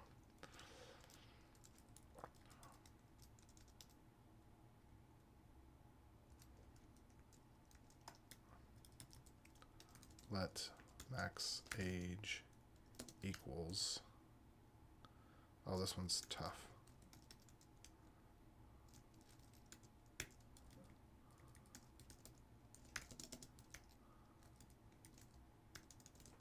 There we go. Oh, okay, not so bad. Again, avoid hasty abstractions. Sometimes, even though code's pretty similar, you don't need to make it fit because you got these just little tiny quirks. Yeah, if I go back and edit this, there's a chance that I might introduce a bug because I might forget to change one of these values. But also, just trying to make it generic would be a nightmare. Okay, so let's see. Max age, and then we've got, oh wait, no. Let me rethink this.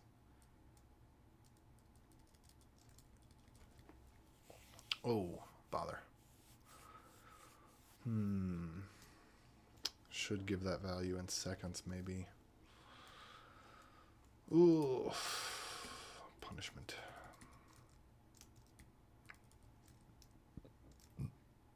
Actually, let me just check and see. There's a chance. A lot of libraries follow this convention where you can pass in a string with an H or a D or an S. And it'll work out.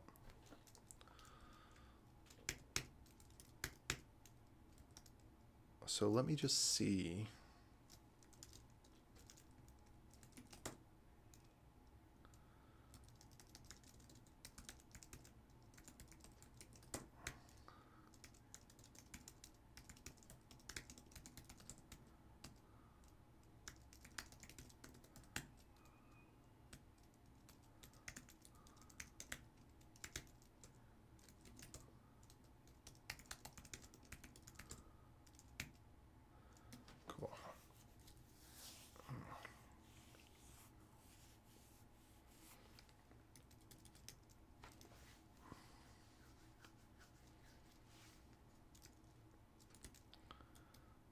Refresh token.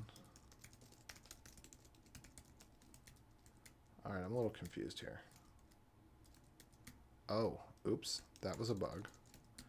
That would have been fun. Okay. Fixed that nightmare before it happened. Thank goodness.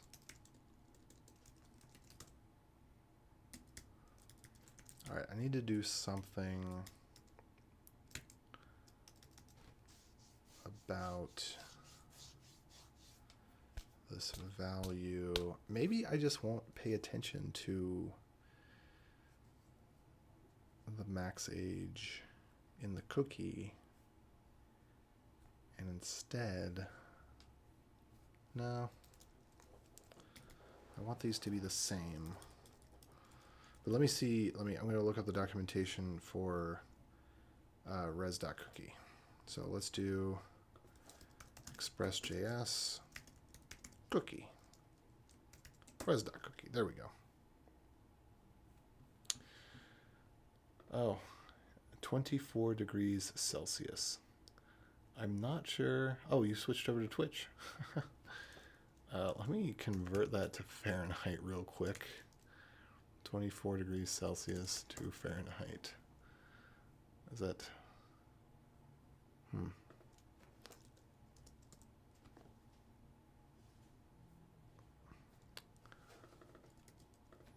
My...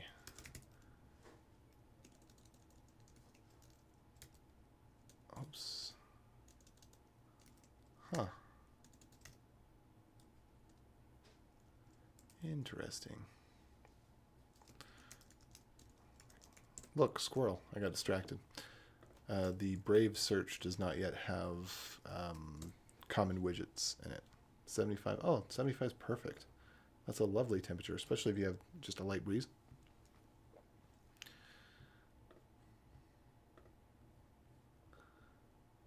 If I don't want to use a database, what can I do? Well, that depends on what you're trying to do. Like I said, you can use Google Sign-In. But if you're talking about authentication and you don't want to use a database, well, you have to use a database because you have to have a way to store things. Now, you could say SQL database versus NoSQL database versus file database. All of those are still databases. Database just means where you store your stuff. But yeah, clarify what you mean by why you think that you need a database or don't need a database, and what you are considering as options for a database. And I can comment from there.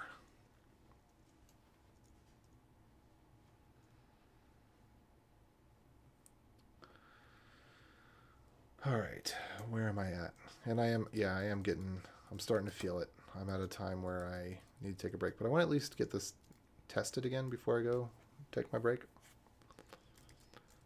Grant tokens and cookie, verify ID token. The nice thing about streaming while I'm working is it's actually easier for me to focus on something and not get distracted and then, accidentally look at a Twitter feed or, do something that pulls me out.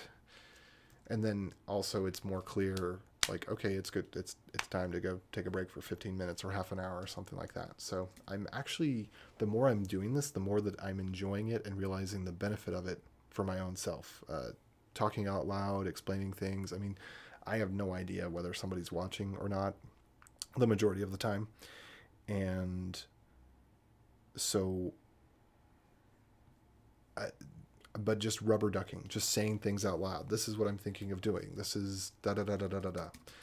And kind of confronting my own thoughts. I feel like this actually makes me more productive and I get more done in the time that I'm spending. And I'm more conscious of when I'm going on a tangent or down a rabbit hole, how long it's taking while I was doing that.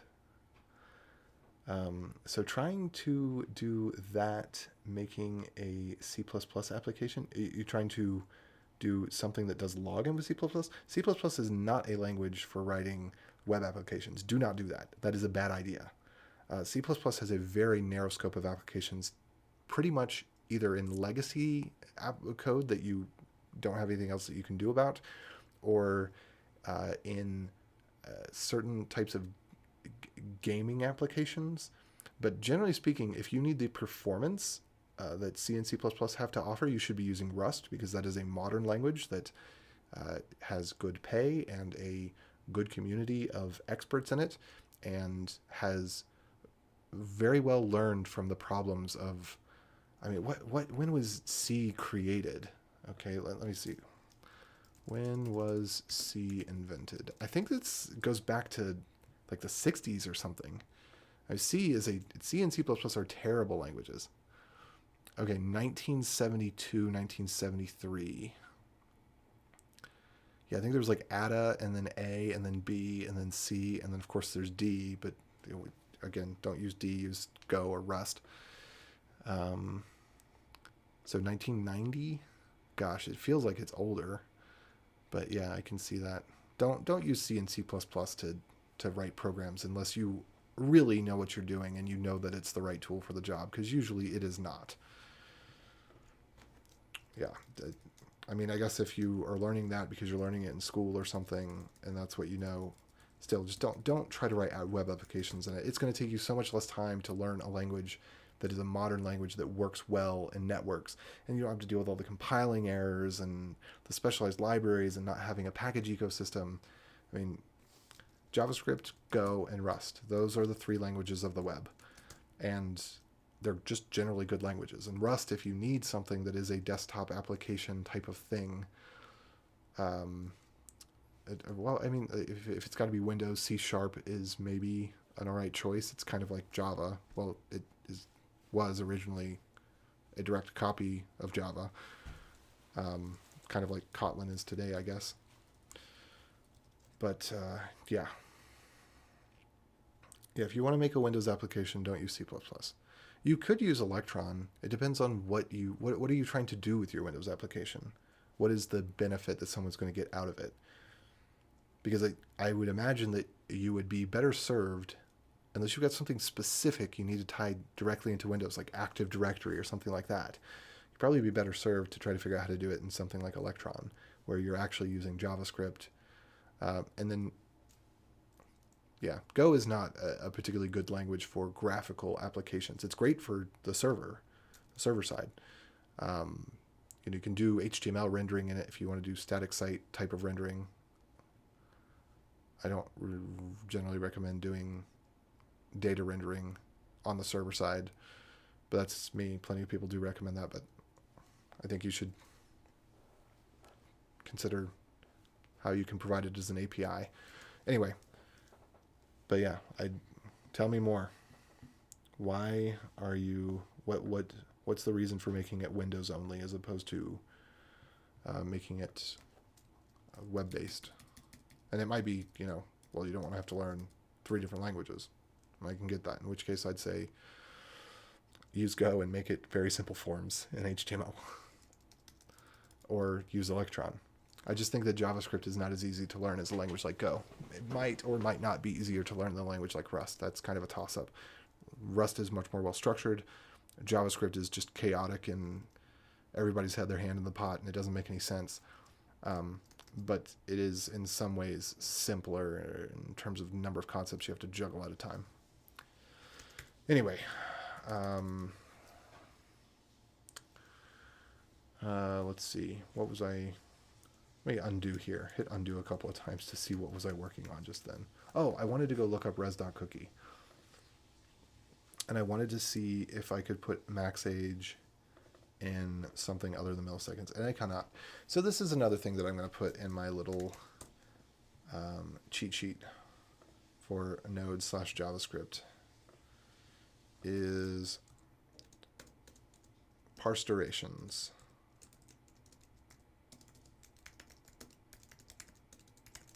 It's actually really simple. It's just one of those things where it's more than 3 lines of code.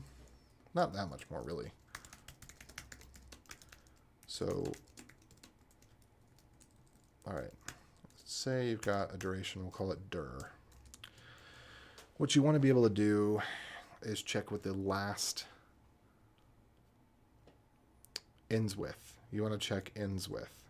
So dir, we're imagining if not dir, then, I don't know, maybe we want to return 0. And then if, I don't know what you do, dir shouldn't be a number. This is what I'll say. If string is not equal type of dir, then throw new error. I think maybe type error? Can we throw a type error? I'm not sure if we can throw type errors. Expected a string. Let me see.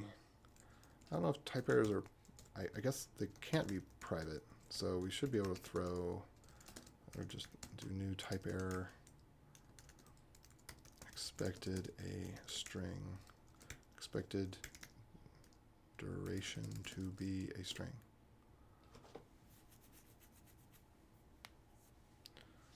Yeah, sure. Let's do that. It's kind of a niche thing, maybe.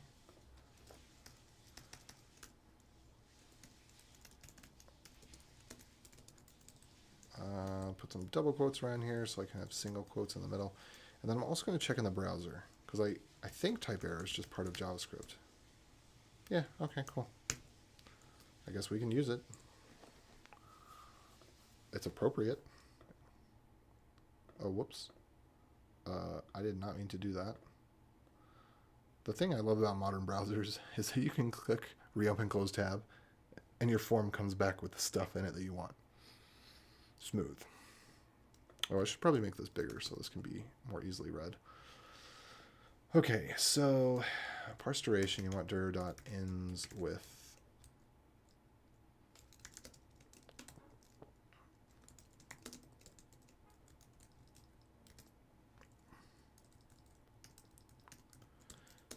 Then we just want to return parse int dir 10. And then we actually want to slice from 0 to dir.length minus 2, I think. Is that right? I'm gonna try out this function real quick. Ooh. Is it? Yeah, lost focus for a second. I went out of frame. Let's see. So there's my parse duration function, parse duration. Let's say 1000 ms. What do I get back here? Parse int. Oh, of course, because too much Go. Been programming too much in Go. Ah, okay, that looks right. So let me go ahead and fix, whoops, that there. And then other than that, we can do dir.length dir. What do we want? Dir.length minus 1 is going to be, I don't know, let's just call it D maybe. And since I want this, well, I don't know when ends with was introduced into the language. Maybe if I want this to be slightly more portable, since this is so small, I could just check. No, I'm going to use ends with. I'm not going to worry about it. No one's going to use this code in an old browser or whatever, and if they do, then they can just copy it. No, it's just not going to happen. But just to check, I'm pretty sure ends with has been around for a very long time. But let's just see. What is support on ends with? Don't care about Internet Explorer. Let's see. Support unknown. That's weird. Why is support not known? Oh, you've got to be kidding me. UC browser for Android? The old Android browser doesn't have this? No, can't be. Whatever, I'm going with it. If we find out that there's some...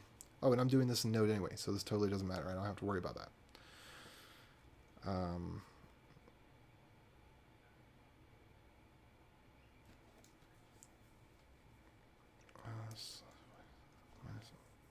-2.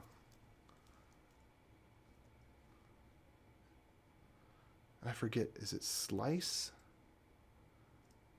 that is length? Whatever. I'm just going to use slice because pedantic, but whatever.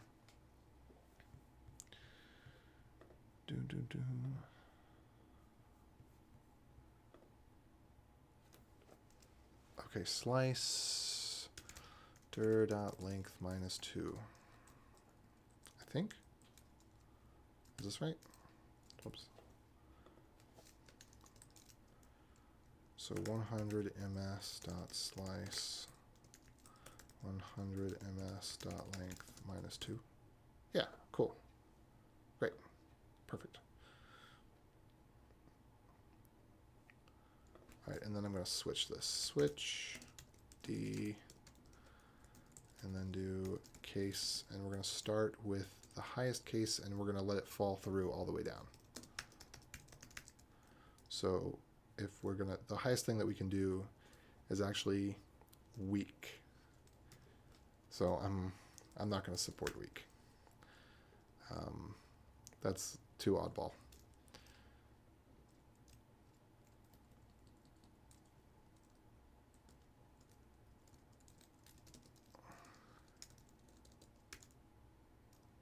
Let's see. So n is going to be parse int dir dot slice 0 dir dot length minus 1 10. Actually, we'll do parse float. I think that's fair.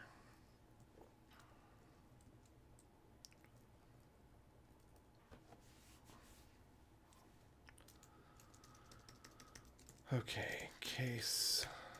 All right, case D means it's 24 of the thing below it. So it's going to be 24 times n times equals 24. And then we're going to fall through. And then the next thing after day would be hour. So that would be times 60 and then fall through.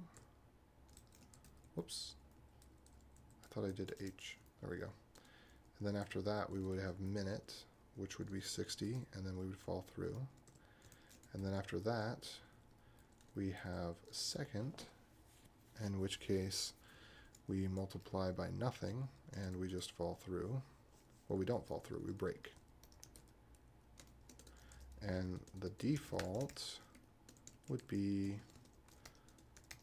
throw new error.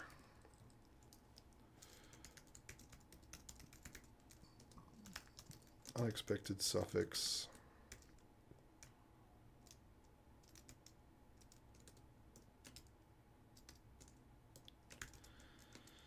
And then we can put D.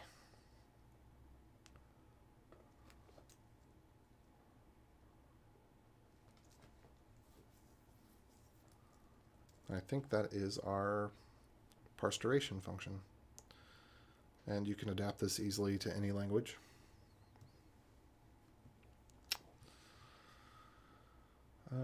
Let's see here.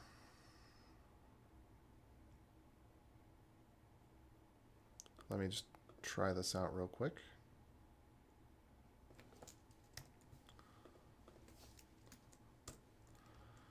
All right, parse duration. If I give it 1,000 milliseconds, I should get back 1,000. If I give it back 1 second, whoops. Okay, I did not return at the end. Return in. There we go.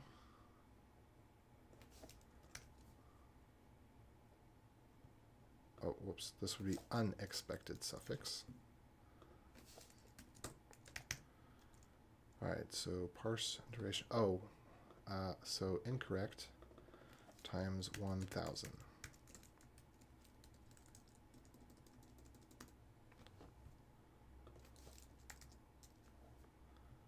There we go, because we want, I think we want this to come back in milliseconds, typically in JavaScript. Okay, so 1.5 seconds. And I probably should round this, math.round maybe.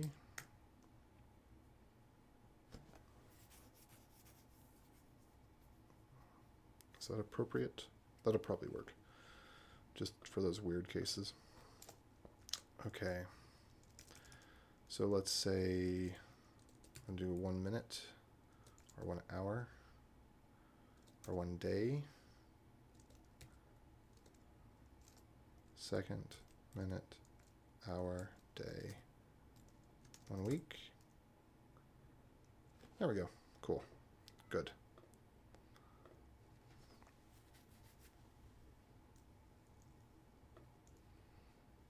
And in this case, I actually want to parse the duration in seconds.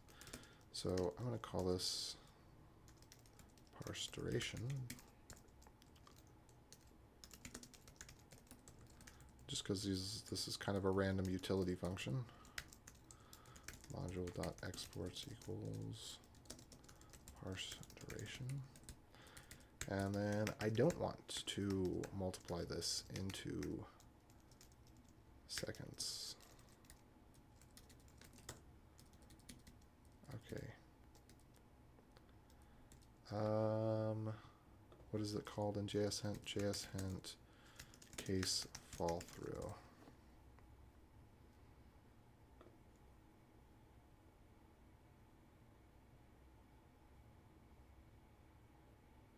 Falls through. Okay.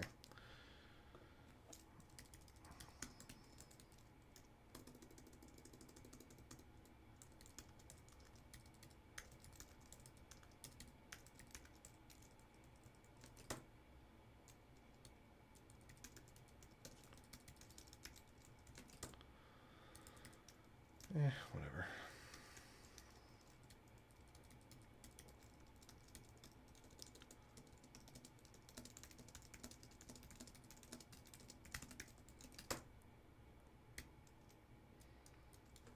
All right.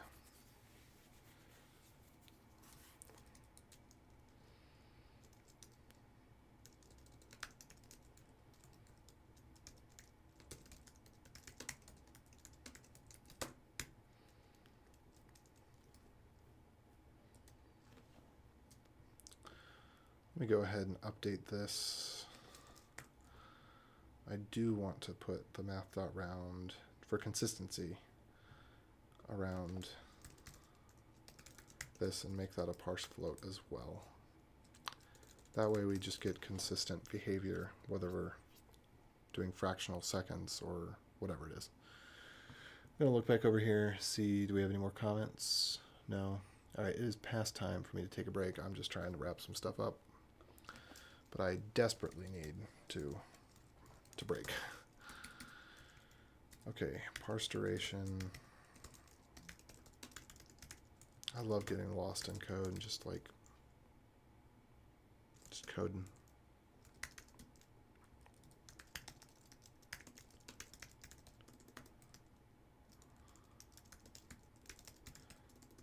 I need to check to see again. In the API reference here, it is milliseconds. Max age relative in milliseconds. Okay. So yes.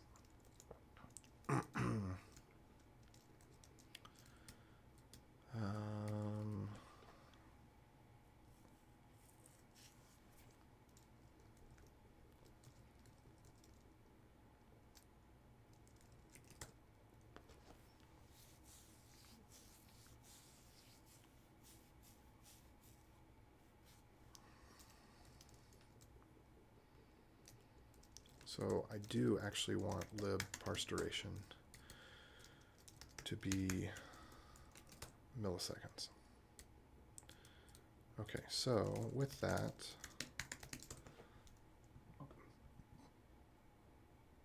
let me just go ahead and take this out here and bring the full thing over here. Actually, let's do that again, but indent. Whoops.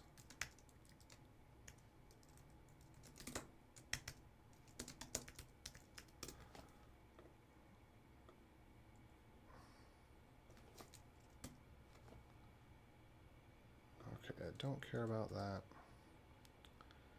And I don't care about that. There we go.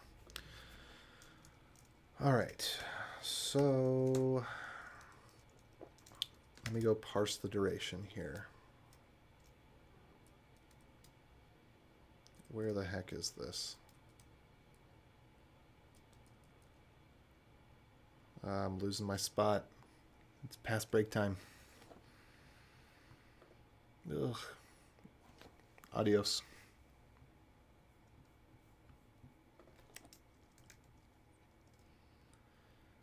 Oh man, I really just. I might have to break without getting to the point of testing this and come back to it. I'm getting restless. I may have a little more water. That'll wake me up.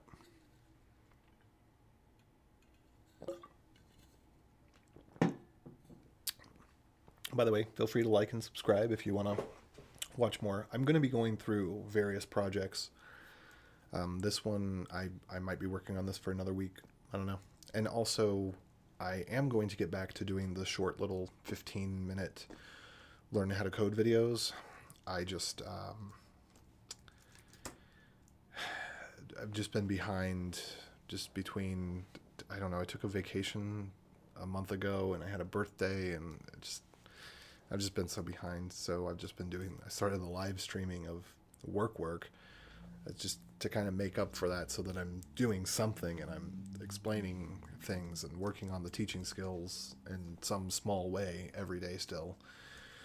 But I really like this, so I'm going to see if I can make this more of a permanent thing of just stream while I work, because I like it. Especially when we do have these little moments where, we get to have a chat back and forth and I get to rant about something and answer some questions. Hopefully it's helpful. Okay, so I was looking at the parse duration. Why? Let me get out of here. I wanted to parse duration because of the cookie refresh. Okay, so I need to go look where there's a refresh token. And there was the max age. And what I wanted to be able to say was that max age is parse duration of whatever max age is. So we're going to assume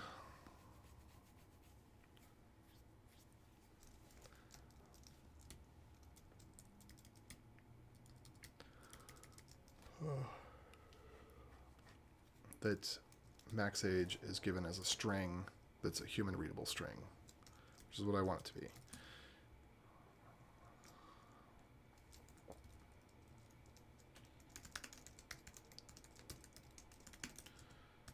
So since I have to support this use case anyway, maybe I'll go back to default refresh max age instead of max seconds, and then just go ahead and put in here 7D.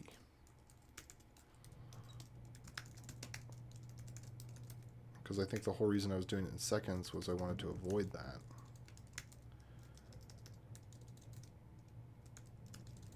But then in reality, I can't avoid it because I have to set that these two things should be set the same.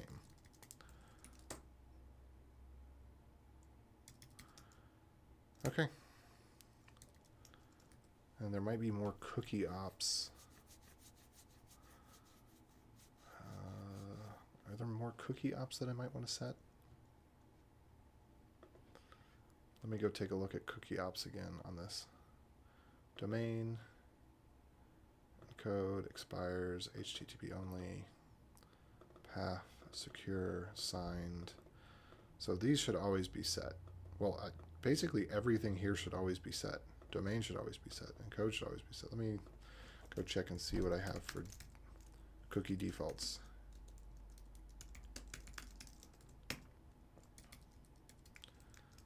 Domain, no, domain doesn't need to be set because I'm on the same domain. Domain is when we want to do cross-domain, I think.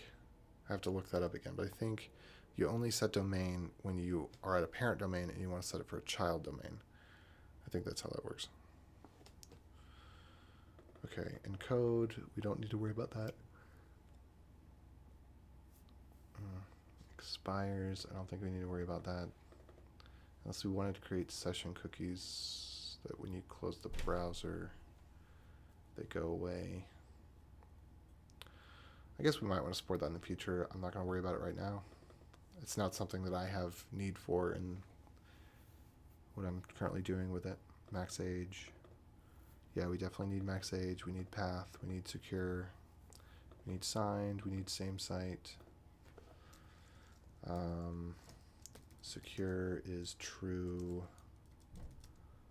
Interesting.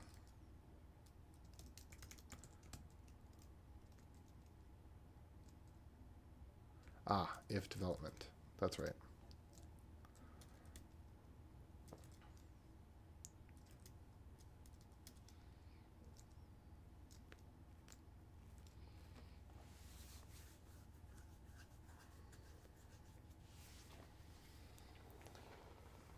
Okay.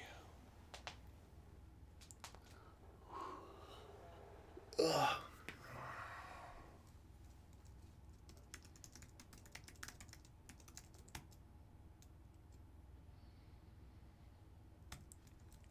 All right, I think. Let me look at my Git log here. Huh.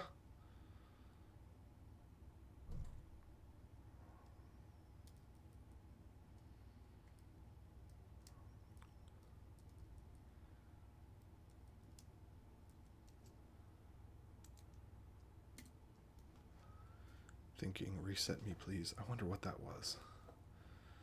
Anyway. Okay, I'm really close to being able to test this, so I'm just going to go for that last little bit.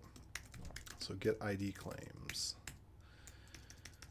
We want to turn this into get claims, and this is going to have a method to, which I'm going to change that to be something else, and it's going to have a claims to, which I want to change that to be named something else.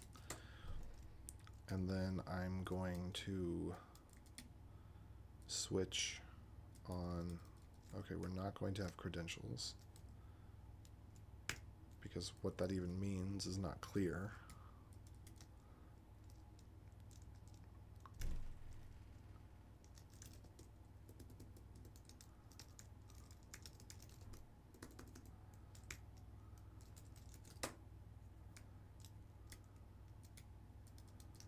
Okay, claims to.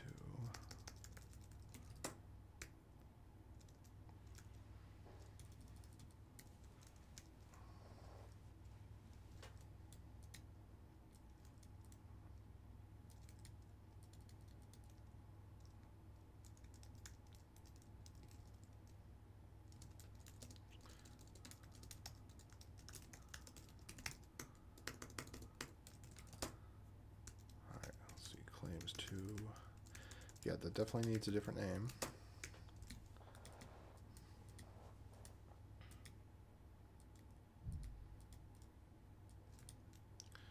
And then what I need to return from this is going to be quite different. So there's going to be ID claims. Well, I guess there's just going to be generic claims. Whoops. And I probably need to go reset one thing in here with the refresh token. Okay, if all claims dot claims, or there we go. So if we want to set a refresh, then we should set it with either. I guess set authent, it doesn't really matter. If we need to set a refresh token, we're just going to set a refresh token. Set auth in refresher. Should I then also put in the ID claims here? No.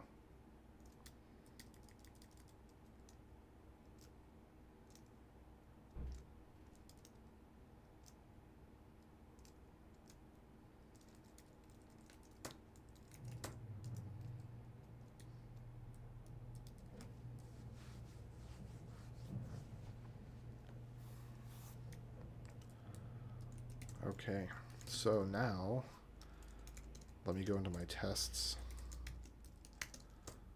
and ID token on the body.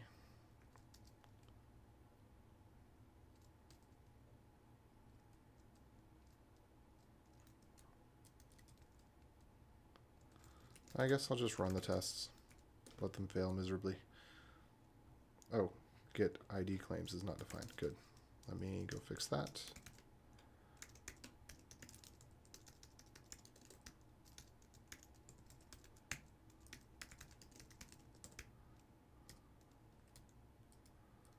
Oh, bother. What is all this?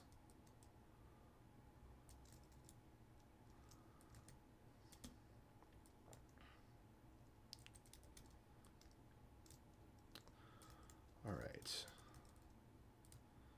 So what we have here is if the exchange is equal to the method.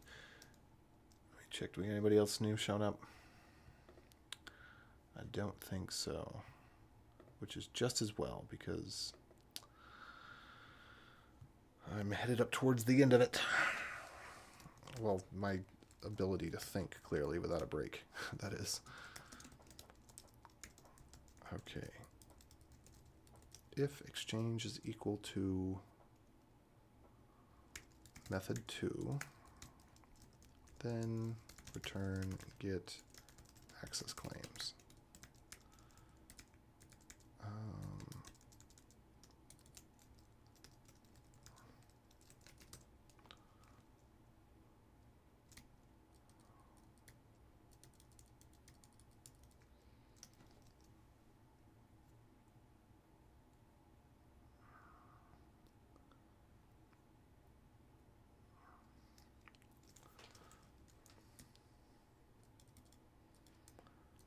All right, so we're just going to put claims there.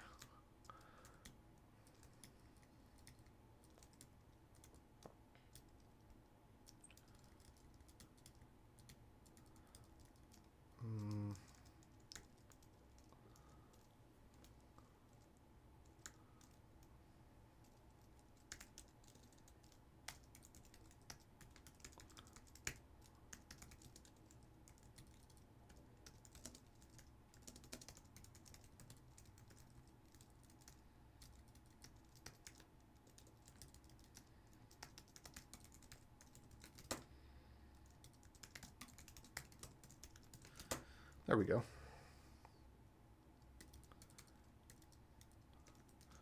All right, get claims, and at the end,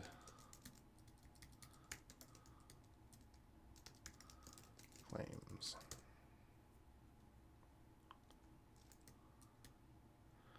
Oh, is that right?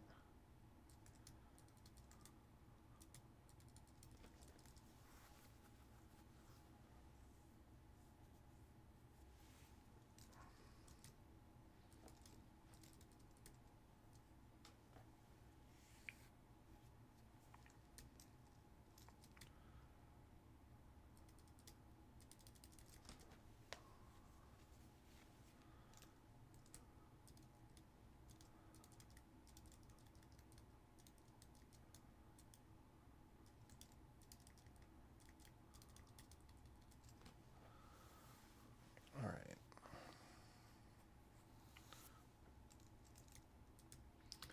That to do is done.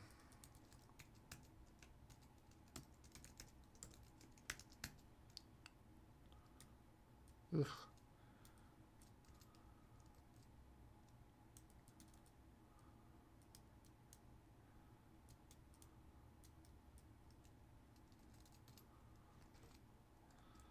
I don't even know what this to do means, so I'm just going to get rid of it. I think it's probably been handled.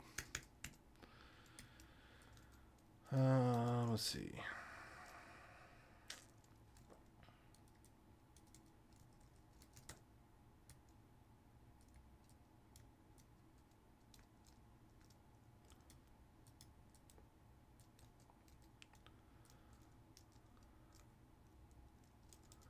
Okay, that is not necessary.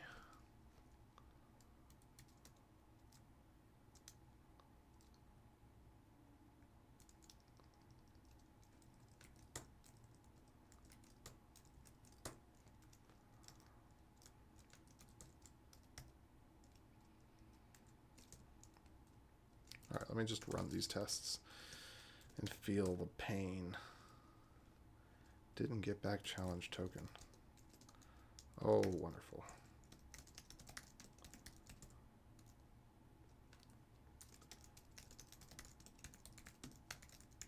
That's been renamed to receipt.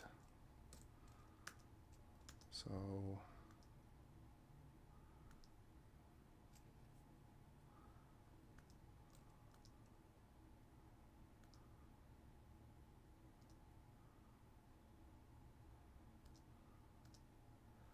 I'm just going to go through here and rename everywhere that exists.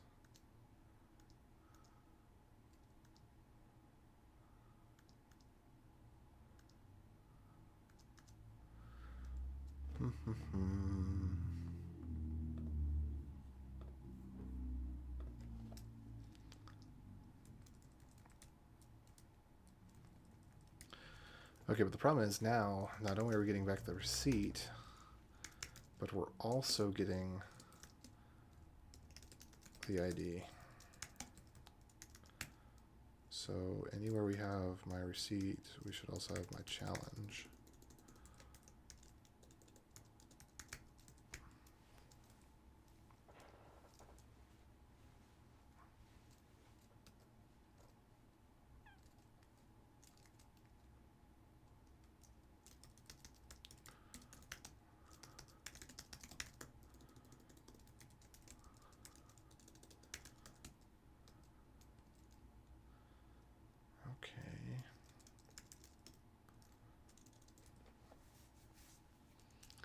I guess we don't really need the ID though, do we? We use it in some places, but typically probably not.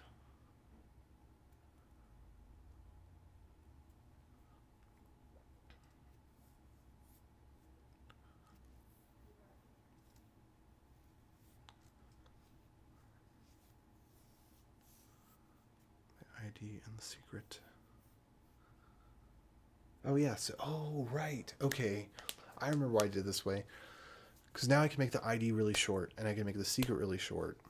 But the challenge, the ID and the secret can be short. The receipt can be long. And then it is the combination. And then it's okay if the ID is guessed. Because you have to have... Oh. Yeah, okay. I remember this. That's cool. I like it. I did something that I think is not too dumb. Alright, so it needs to be ID equals my challenge and receipt equals doesn't exist. And then I need to add a couple more tests in here.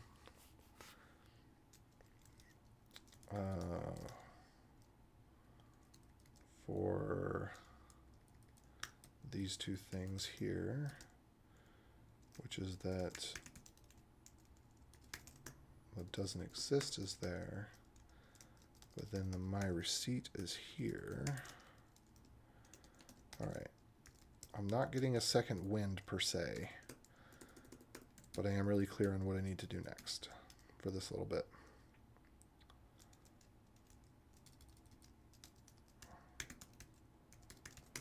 And then break time, break time, break time, break time.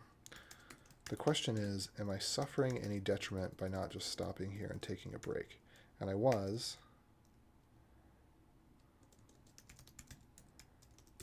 My secret? Yeah. Because it was getting kind of foggy. But now I'm really clear on what I'm doing. So I'm okay.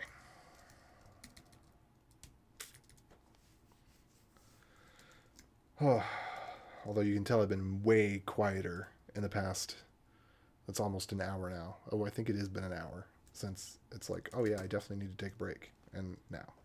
And it's getting hot in here. It's now 79 degrees. It is time to let the AC run for a half hour or so again, which is what I have been doing.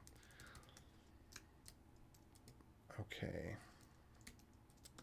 So challenge, oops, complete, wrong token. Let's see, but we still need the ID, which is my challenge with all these things. My challenge, my challenge.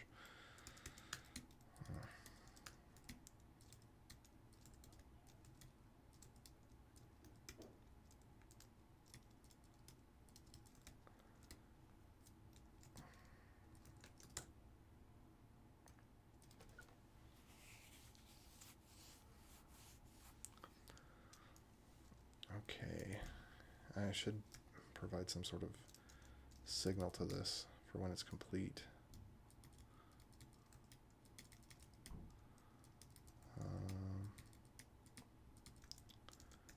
Oops.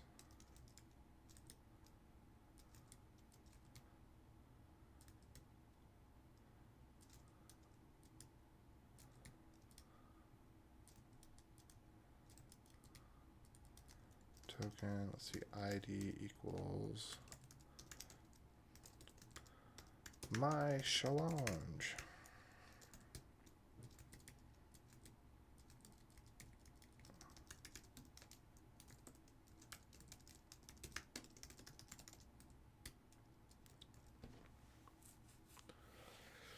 The reason I like hashing things, one reason, is that you can have fewer random unrelated values. You have something that you can derive.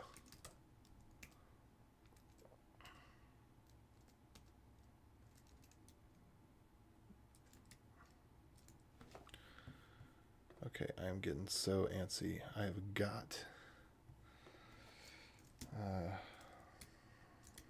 I did not get my second wind at all. I just had a momentary like, oh, great. I can do this thing. All right. See how far I get. Didn't get back ID.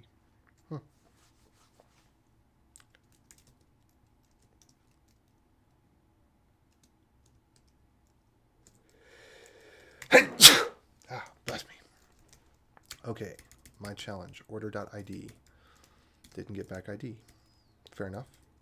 And this was for issue. So let me go back into there, into the magic link, and into issue, and then see.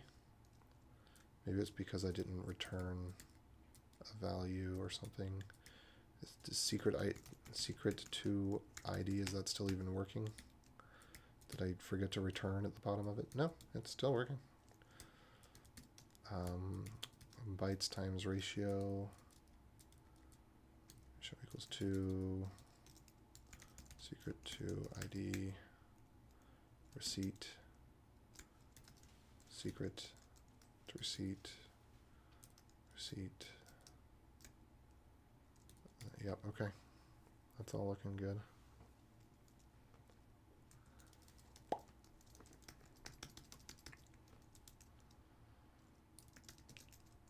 To do if receipt. No, I'm not going to worry about it. Okay, ID. Challenge. This is the get. So ID equals rec.query.id. Seems like that's what it ought to be.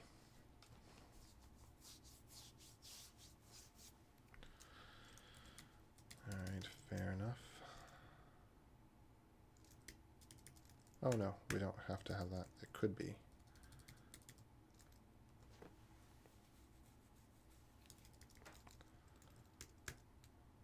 No, okay. That makes sense. What was this before? Like that? Yeah, all right. Yeah, so ID can be really short. Great.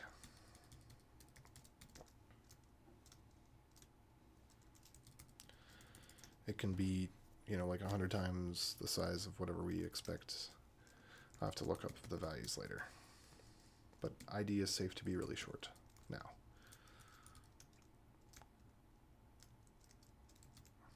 And ID comes back there. So issue, where is issue at? set number. There's issue. And where was just the plain challenge?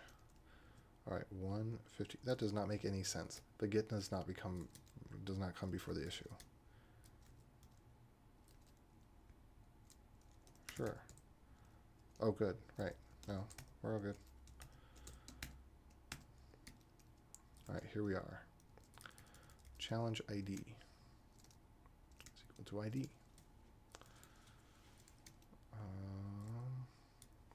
Notify puts the ID in there. Result is the ID. Receipt. All looks good.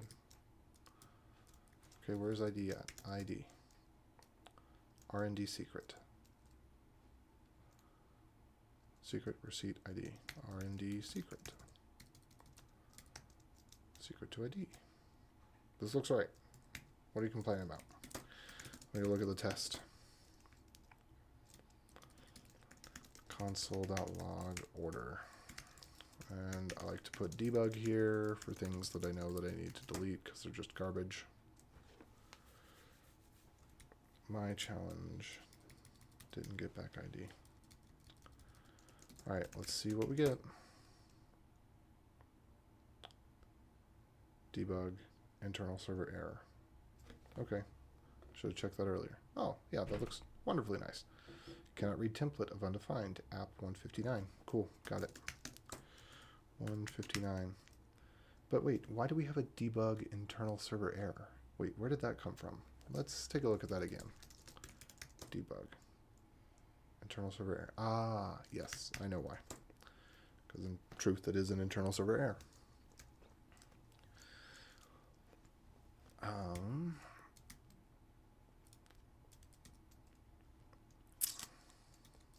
And what was this for? It was because templates, it would be claims2.templates.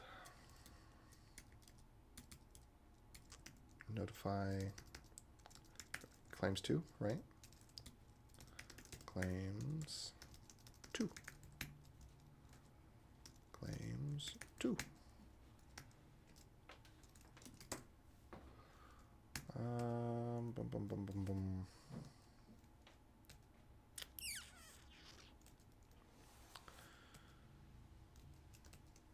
That one's okay. Let me go look. Oops, that's not what I want to go to. Session. Where's notify used? Notify is going to be used in magic link, not in session. Notify. Method 2, claims 2. All right, good.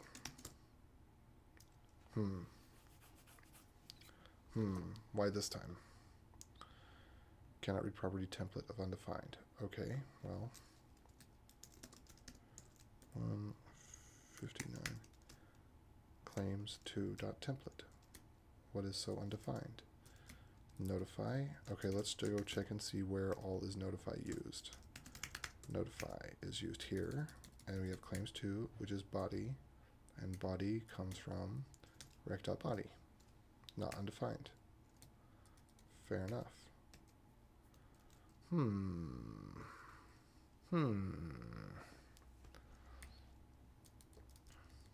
So that cannot be. Let's go look in lib session real quick. Notify. Looks right to me. All right, notify claims 2.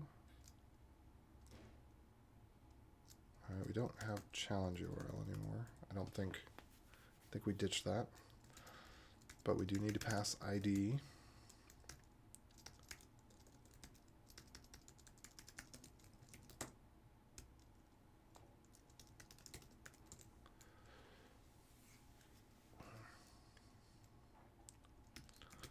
Templates.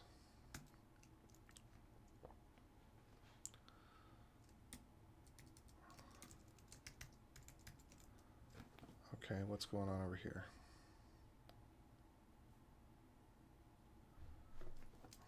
All right. I don't believe you. All right, what's going on? Challenge URL is not defined. Okay, that I believe.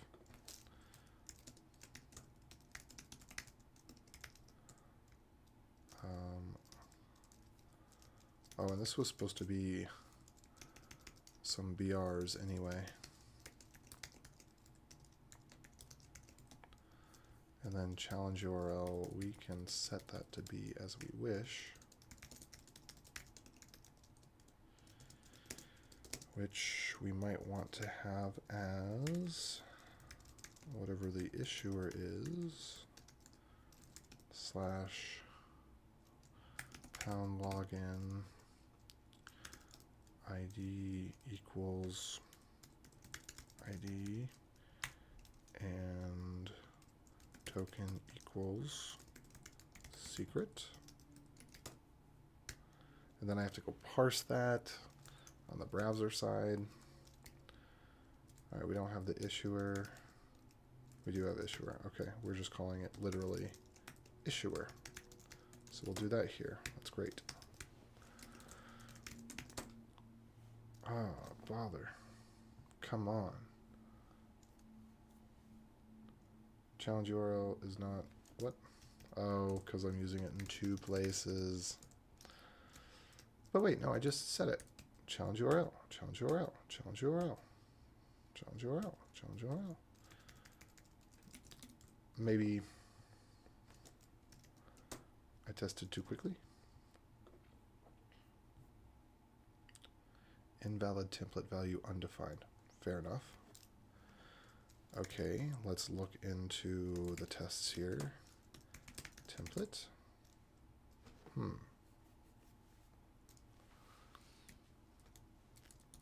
So I think that I actually need to put that here. Magic link is going to be the hint. Alrighty, cool. So got one pass. Alright, and since I can use base 64 here, I'm going to make that ID value much shorter. But I'm going to keep the challenge value longer because that is totally an internal implementation detail.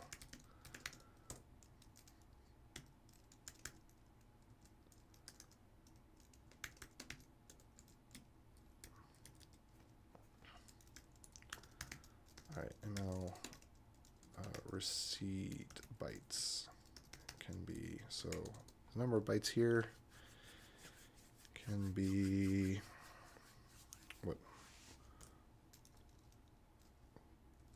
4 bytes is 32, and that will be plenty sufficient. 32 bytes is 4 billion. Yeah. We could go 1 more byte. And then receipt bytes, we could make that as long as we want. 16, sure, why not? No one's going to see it. So ML receipt bytes.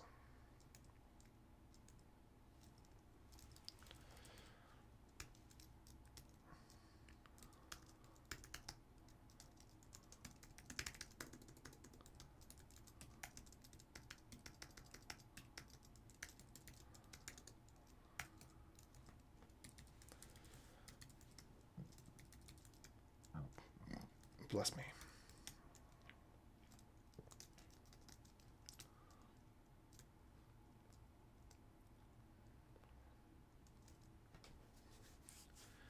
Let's see, ID bytes.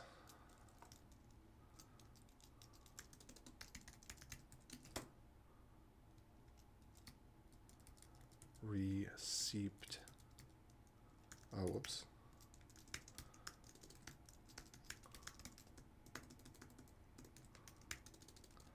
Sixteen is 128. Let's see, what if we only did 3 bytes there? What does that give us?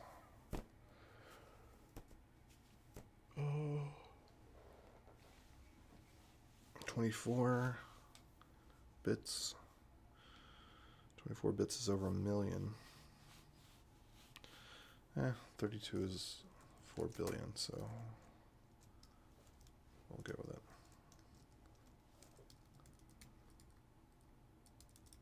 All right.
Okay.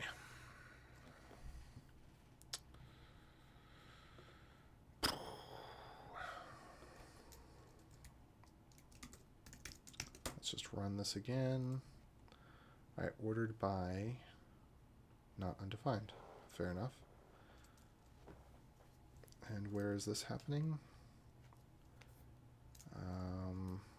Let's see if we got anything going on over here.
I guess it doesn't make sense for the receipt to be that many bytes. That's not my concern right now.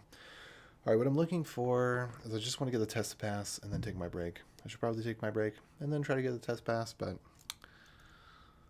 I'm being a bad boy. 93.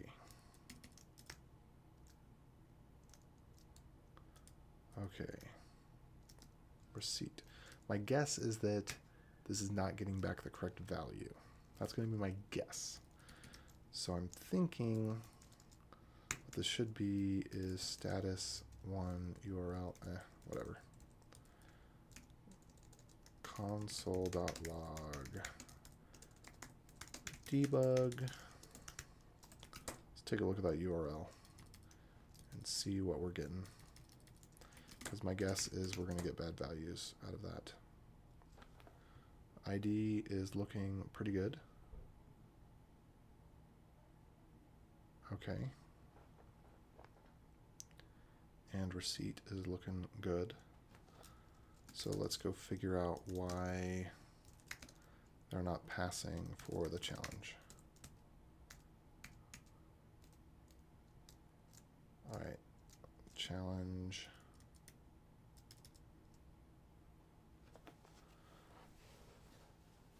Oh.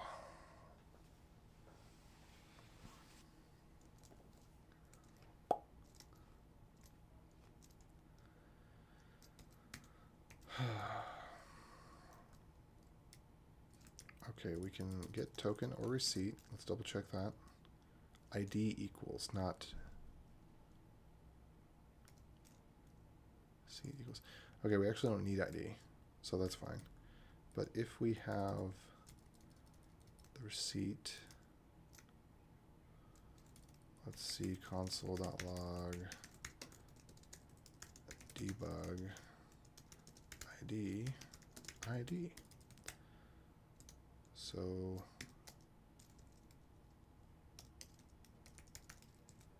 think I may have done something wrong here.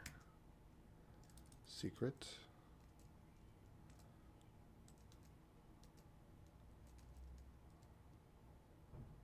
Secret RND. RND secret.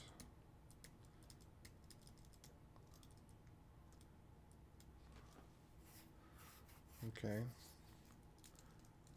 Receipt equals.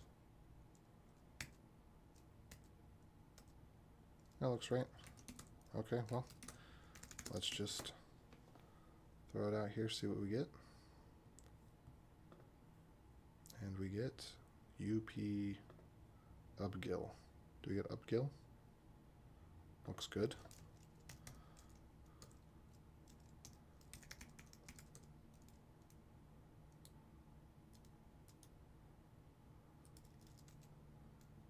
So it's set.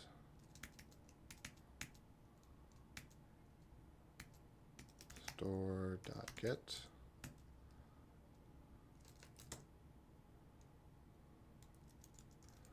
Okay, we're not getting back invalid token.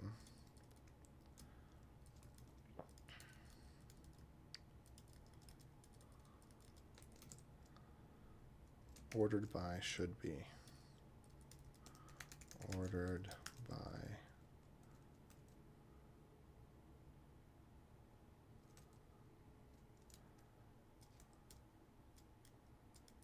UA.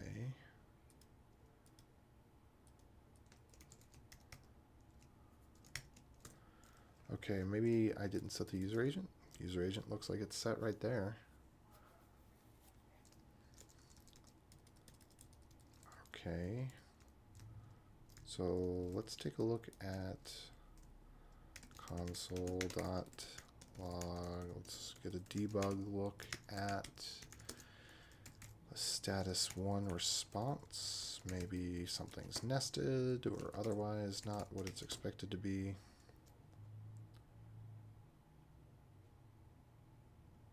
Email verification doesn't exist. Okay, cool. So we're getting back as an error. And I should have an error checker in here, but I don't. Should be checking for bad status codes.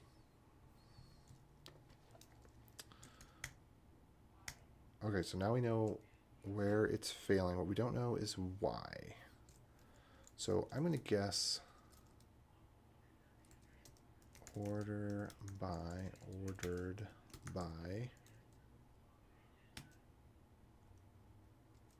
It's not suspicious. All right, let's get down to the challenge and defeat the Huns. Ordered by is probably correct there. So where we're doing this get, something is probably wrong with the meta. Let's do console.log debug meta. My guess is that ML is fresh. It's probably got something wrong. So if it is verified, deleted at, exchanged at, attempts is greater than max attempts.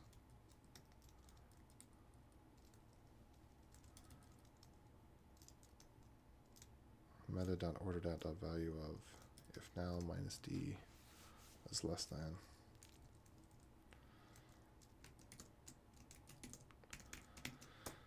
Take a look. What do we get?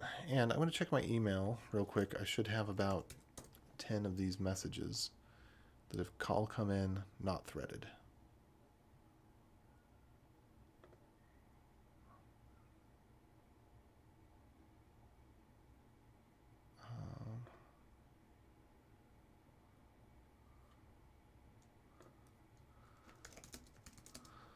Let's see. Pum pum pum pum pum pum pum. Meetup node member, blah blah blah. Oh good. Yes, I got plenty of the verify emails.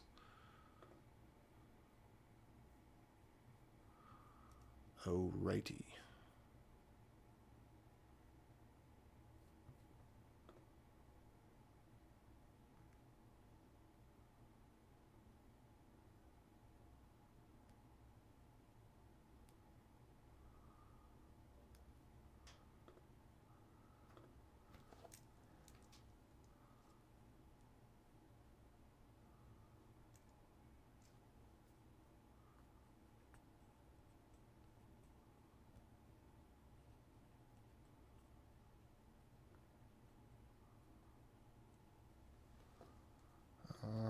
Okay, sorry, I got distracted. Open email, and there's other things in there. Okay, so the verification emails are going through. We did get invalid token. We are getting, let's see, debug. On the server side, what are we getting? Ordered by. Everything looks great here. Attempts 0. Ordered at. That looks like today. 6 hours. Yeah, that looks right. Ordered by looks right. So now the question is, which check is it failing on? Because it is failing on a check. Well, okay, and it's not this one, because the primary thing that it's failing on is that it's actually getting an error, which is why it's not getting ordered by. So let's open this up again. Is there a deleted at? No. Is there an exchanged at? No. Is there attempts is greater than or equal to ml max attempts? Let's go check that real quick. Challenge max attempts. Or 5. Probably not. Is ordered at now minus d less than is fresh. So hold on, ml is fresh. If not, ml is fresh. If not, ml is fresh. If not, ml is fresh. So that's all correct. We want to check if it's not fresh. So I guess here what we have to do is we don't have any attempts. It seems like the only thing that could be wrong is ml expiry age.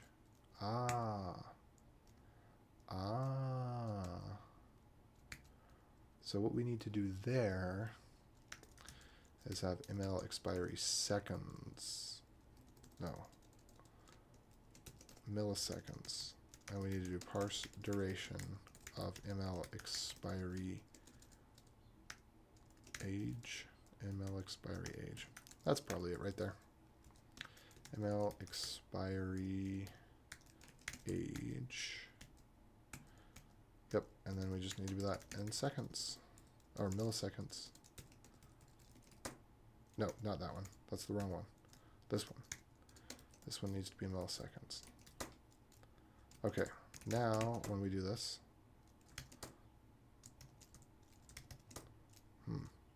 what did I do wrong? Parse duration is in the other file. Whoops.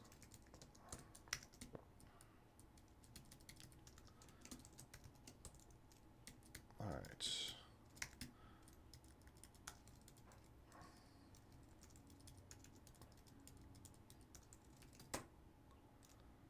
There we go. No. Parse duration is not defined. You're not defined. Parse duration is right here. Right here. It's 100% there. Okay, maybe it was something else. ML expiry seconds is not defined. Okay, that's true.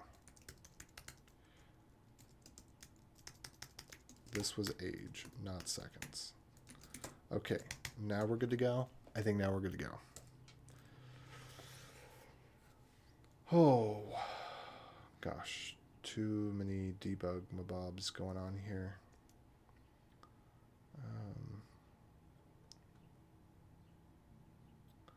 Okay, fail. Let me get rid of some of these debugs. ID token is not set. Set cookie refresh token. Okay, good. And where's the body?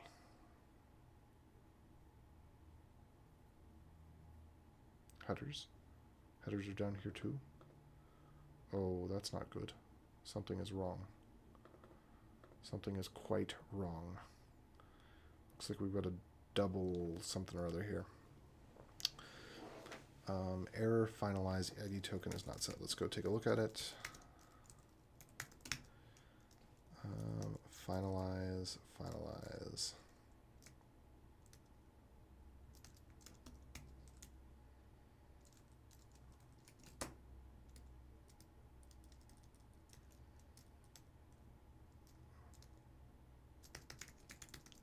There we go.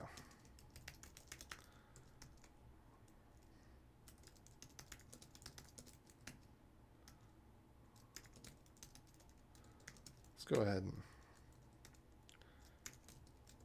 make sure that the JSON here is formatted in a nice, easy to read way.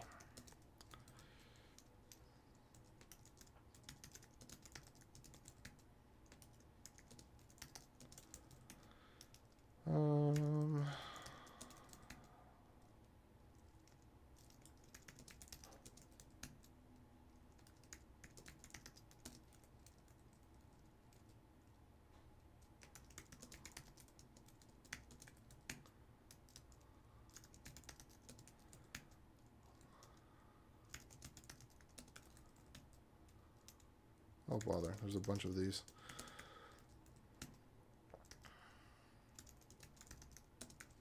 I think I'm back around. Okay, good. Well, let me do that properly. Let's format them all. Okay.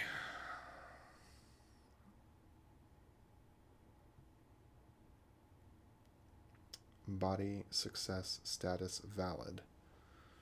Well, that's good, I suppose. But we do want something back out of all of that.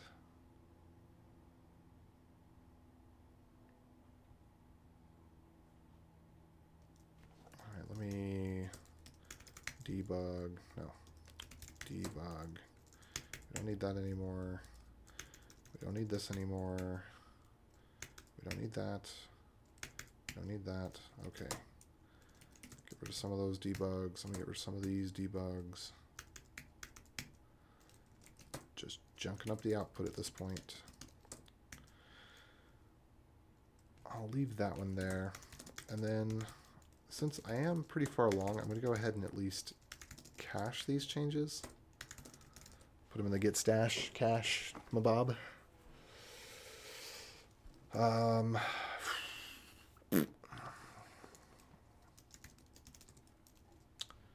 then let's run this again. All right, same problem. So body's coming back looking good-ish. That's the problem. So finalize. Okay, it's in the complete domain here. Complete. Dang it. Wrong file. All right, so it gets all the way to the point where ID token. Await grant tokens and cookie. Okay. Grant tokens and cookie. How would this not be handing back grant tokens and cookie? Grant tokens and cookie. Okay, so if there's a problem with this, it's not in this file. ID token, access token. ID token, access token. That's all correct. Grant tokens and cookie. Grant tokens and cookie. Return ID token, access token. Grant tokens. Grant tokens. Grant tokens, grant tokens, grant tokens. Where's it at? Am I not returning the values at the end? ID token, access token. Okay, so there we go.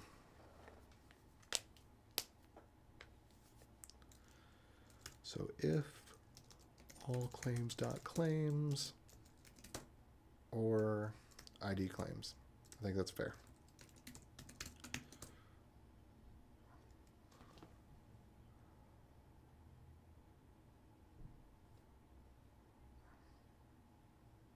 ID token is not set.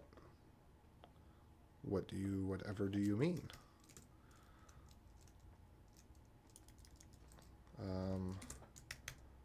Okay, let's just double check that, where would this be? That in our get claims function, are we returning something with claims at the end? Yes, we are.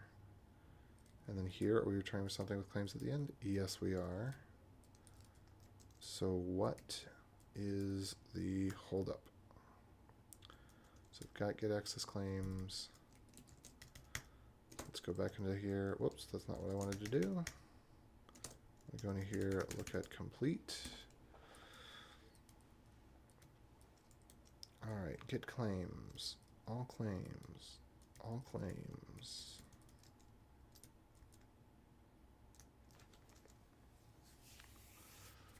And this is challenge.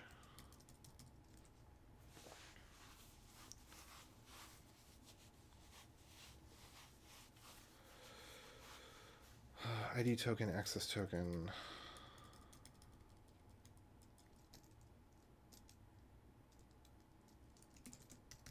All right, I'm not seeing how this could be possible. If all claims.claims. All right, here we go. Console.log. Put a big fat debug in here. All claims.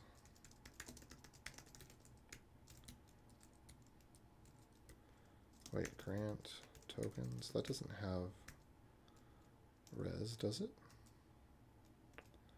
It most certainly does not.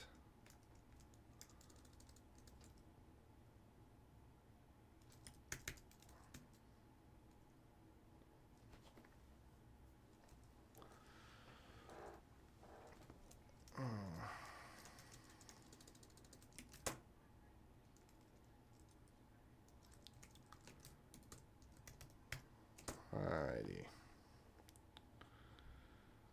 And let's see what we get on this side. ID claims, access claims, refresh claims, undefined, undefined, undefined. But we don't have just claims. So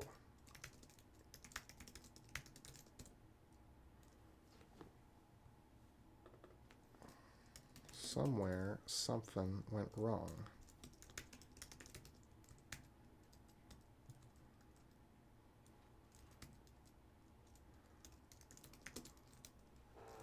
All right, what is this? Get claims.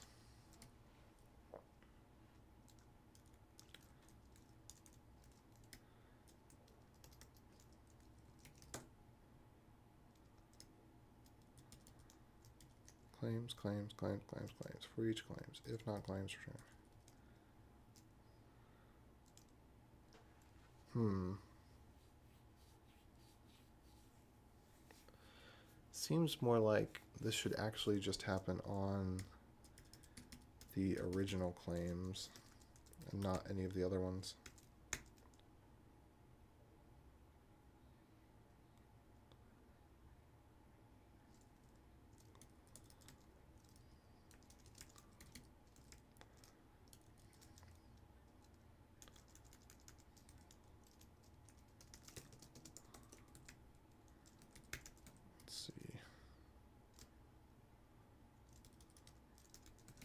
This? Yes. Okay. I would explain what went wrong there, but I don't even remember. Okay, that's wrong. Oh, no, wait, no, that's correct. So now we've got a bunch of claims where we have our debug at. So let me just go take a look at that again.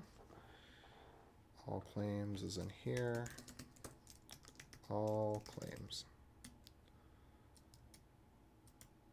So we are getting back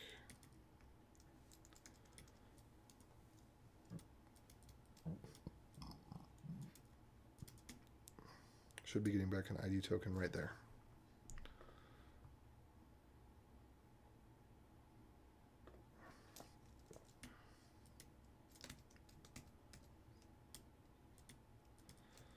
So console.log, let's put a debug here.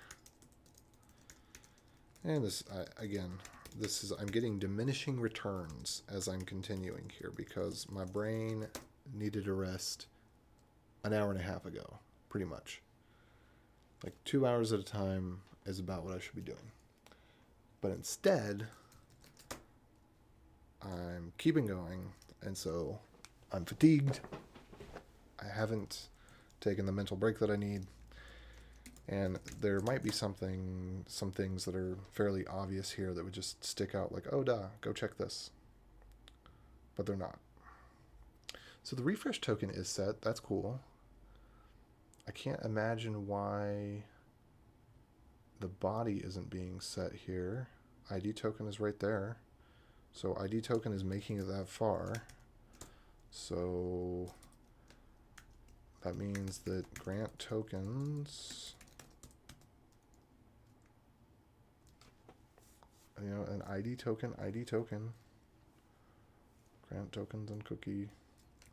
So I don't think I need to be in here anymore now. I think I need to go look one layer lower. Grant tokens and cookie. ID token.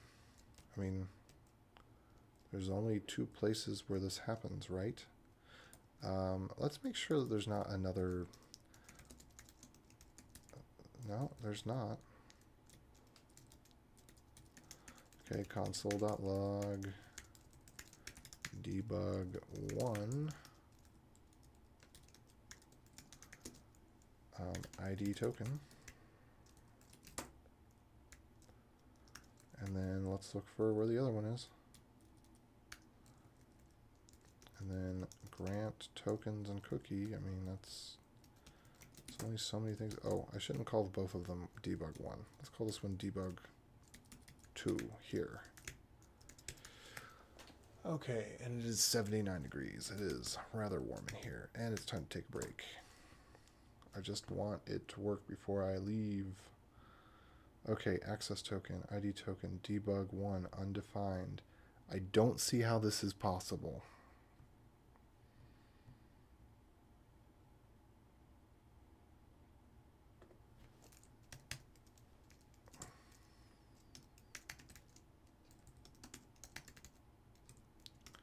Grant tokens and cookie.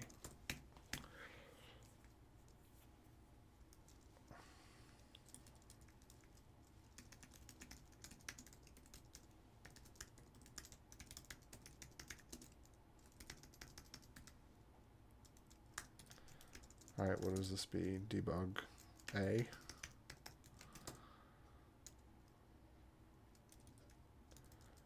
Grant. Oh, you know what? I bet I know what it is. I bet I know what it is. I know what it is. I know what it is. It's one of these things that gets me every once in a while. Oh, there's an await there. It's returning and there's an await. Well, there goes that theory.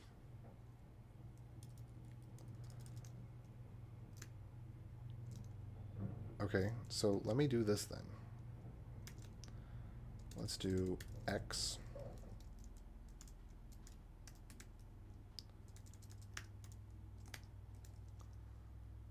And then let's do this. And then let's do this. And we'll do the same thing where there's the next debug.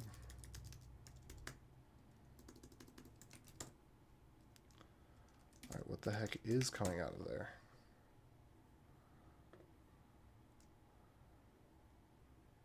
Debug 1. What?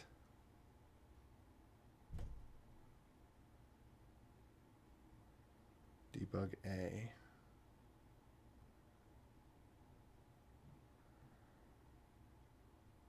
This.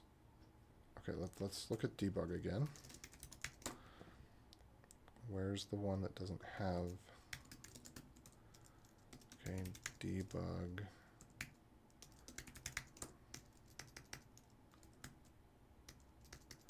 Debug B. Debug A.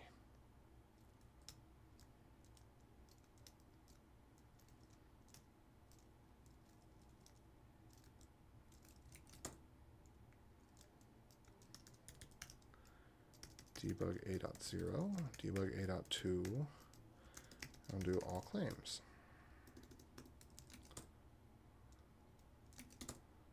This does not make sense.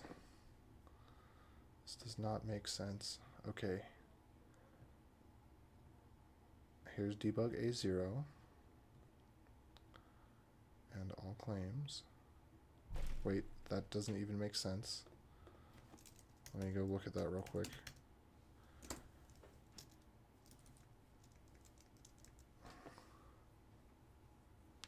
Okay, A0,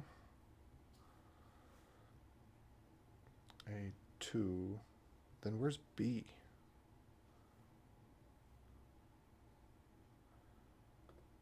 Is this not awaiting here? That's where the await's missing. It was right there. That's where it's missing. This is the tricky bit with async await.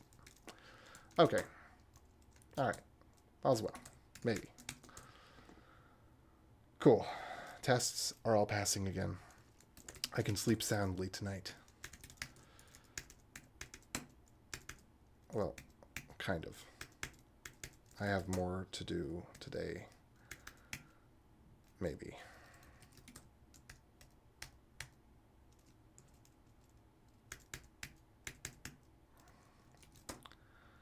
Daggone async awaits. They're tricksy little buggers. They get ya.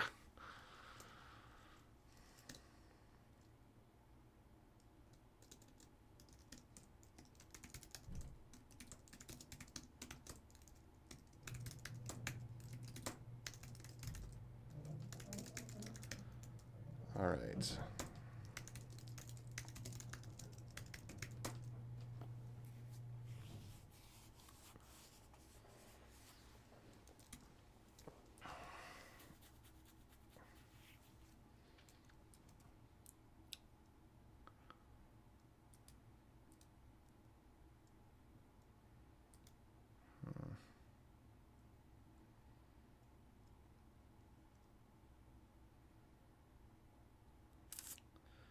Scrolling through here, just looking at the red and green. That's a lot easier if you do -W, so you don't see all the white space changes. But yeah, this is significant. This is a significant refactor here. And this is, not just breaking changes to functions, but actually like names, but actually behavior. I mean, minor, but still.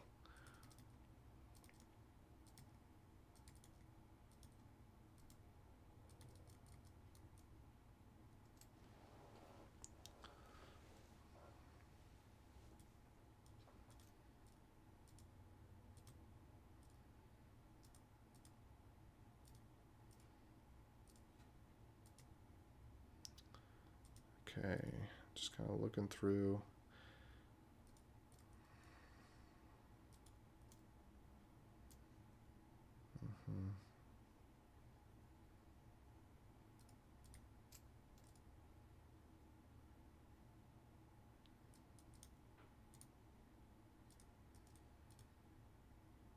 Yep.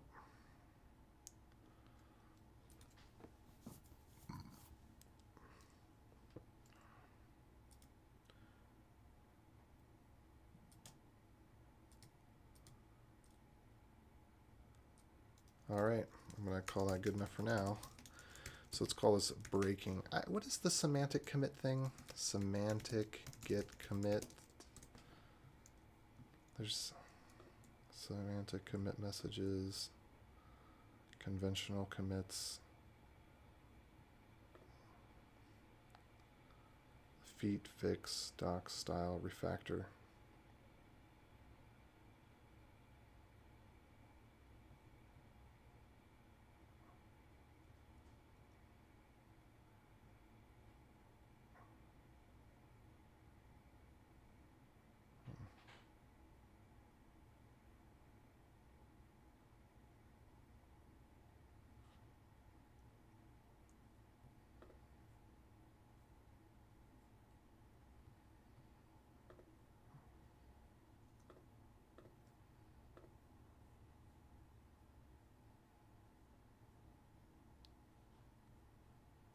Okay, refactor. There we go. Sure.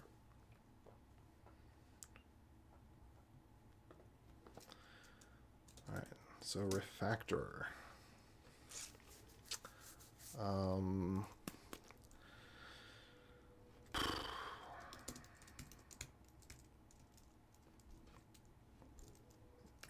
Rework challenge flow, to-dos, update tests.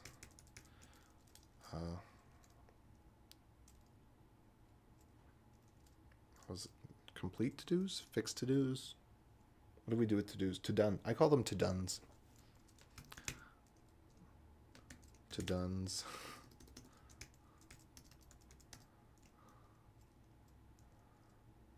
How about this? To-dos done.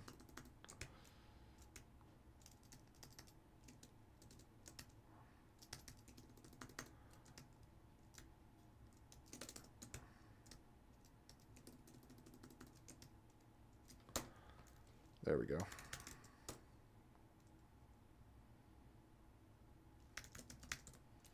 And what is this? Refactor magic link update readme. Thinking please reset me. I'm going to go ahead and do a rebase here, and we can just move this readme back here, and then we'll actually reword that. Well, actually, we don't need to reword it. We just squash this, and then we'll keep that one.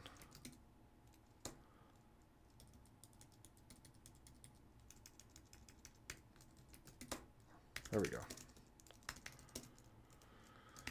Origin whip. There we go. All right. This is definitely past time for me to get some fresh air. Dang it. And I did not do more communication today. Or boom, boom, boom, boom, boom. I gotta message somebody.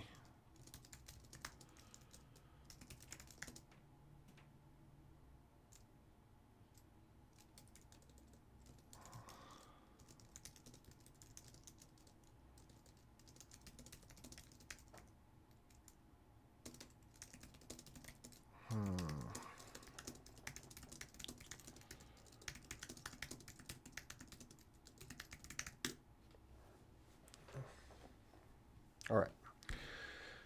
So, yeah, just sent off a message saying, hey, I'm not ready to integrate with this yet, but I'm going to work hard to do it, so to get it done tonight. So yeah, I am going to come back to this after I take a break. But things are in a good place. It's really coming together. Definitely needs a README update. I need to do a fix up for that. But I think I'll do a couple more things, then I'll do the update the README.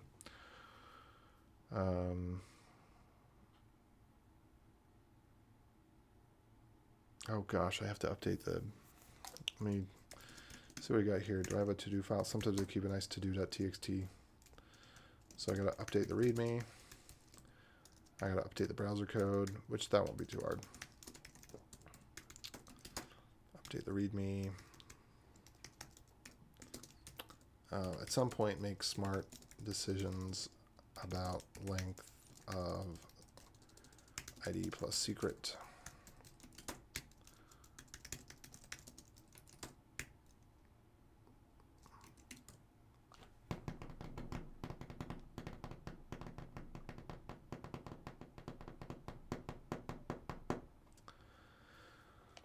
Okay.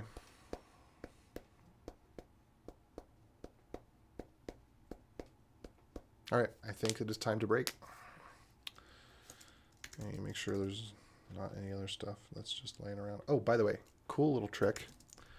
I'm not actually going to do this, but you can do, I think it's like this, .git/ignore, and you don't have to commit things to the repository. Oh, wait, it's not that one? Okay, never mind. I thought it was like that. I want to figure out what that is real quick. That's just going to take 2 seconds. .git ignore .git ignore in .git config. No, not a global one. Maybe local.git ignore.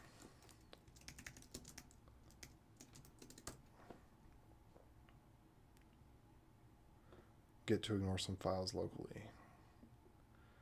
Exclude. Okay, whatever. They should have just... Whatever.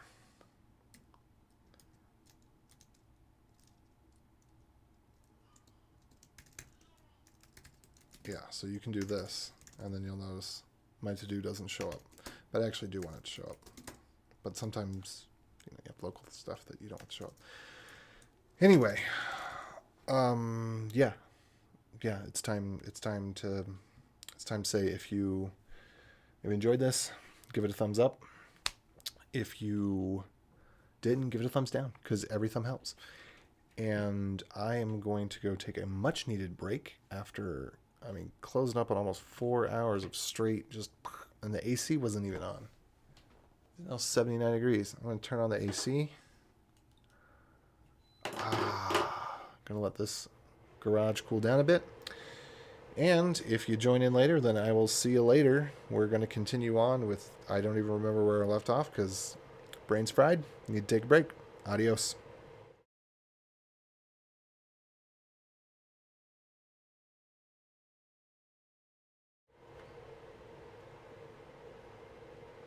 Oh, and subscribe and like and doobly-doo and all the things.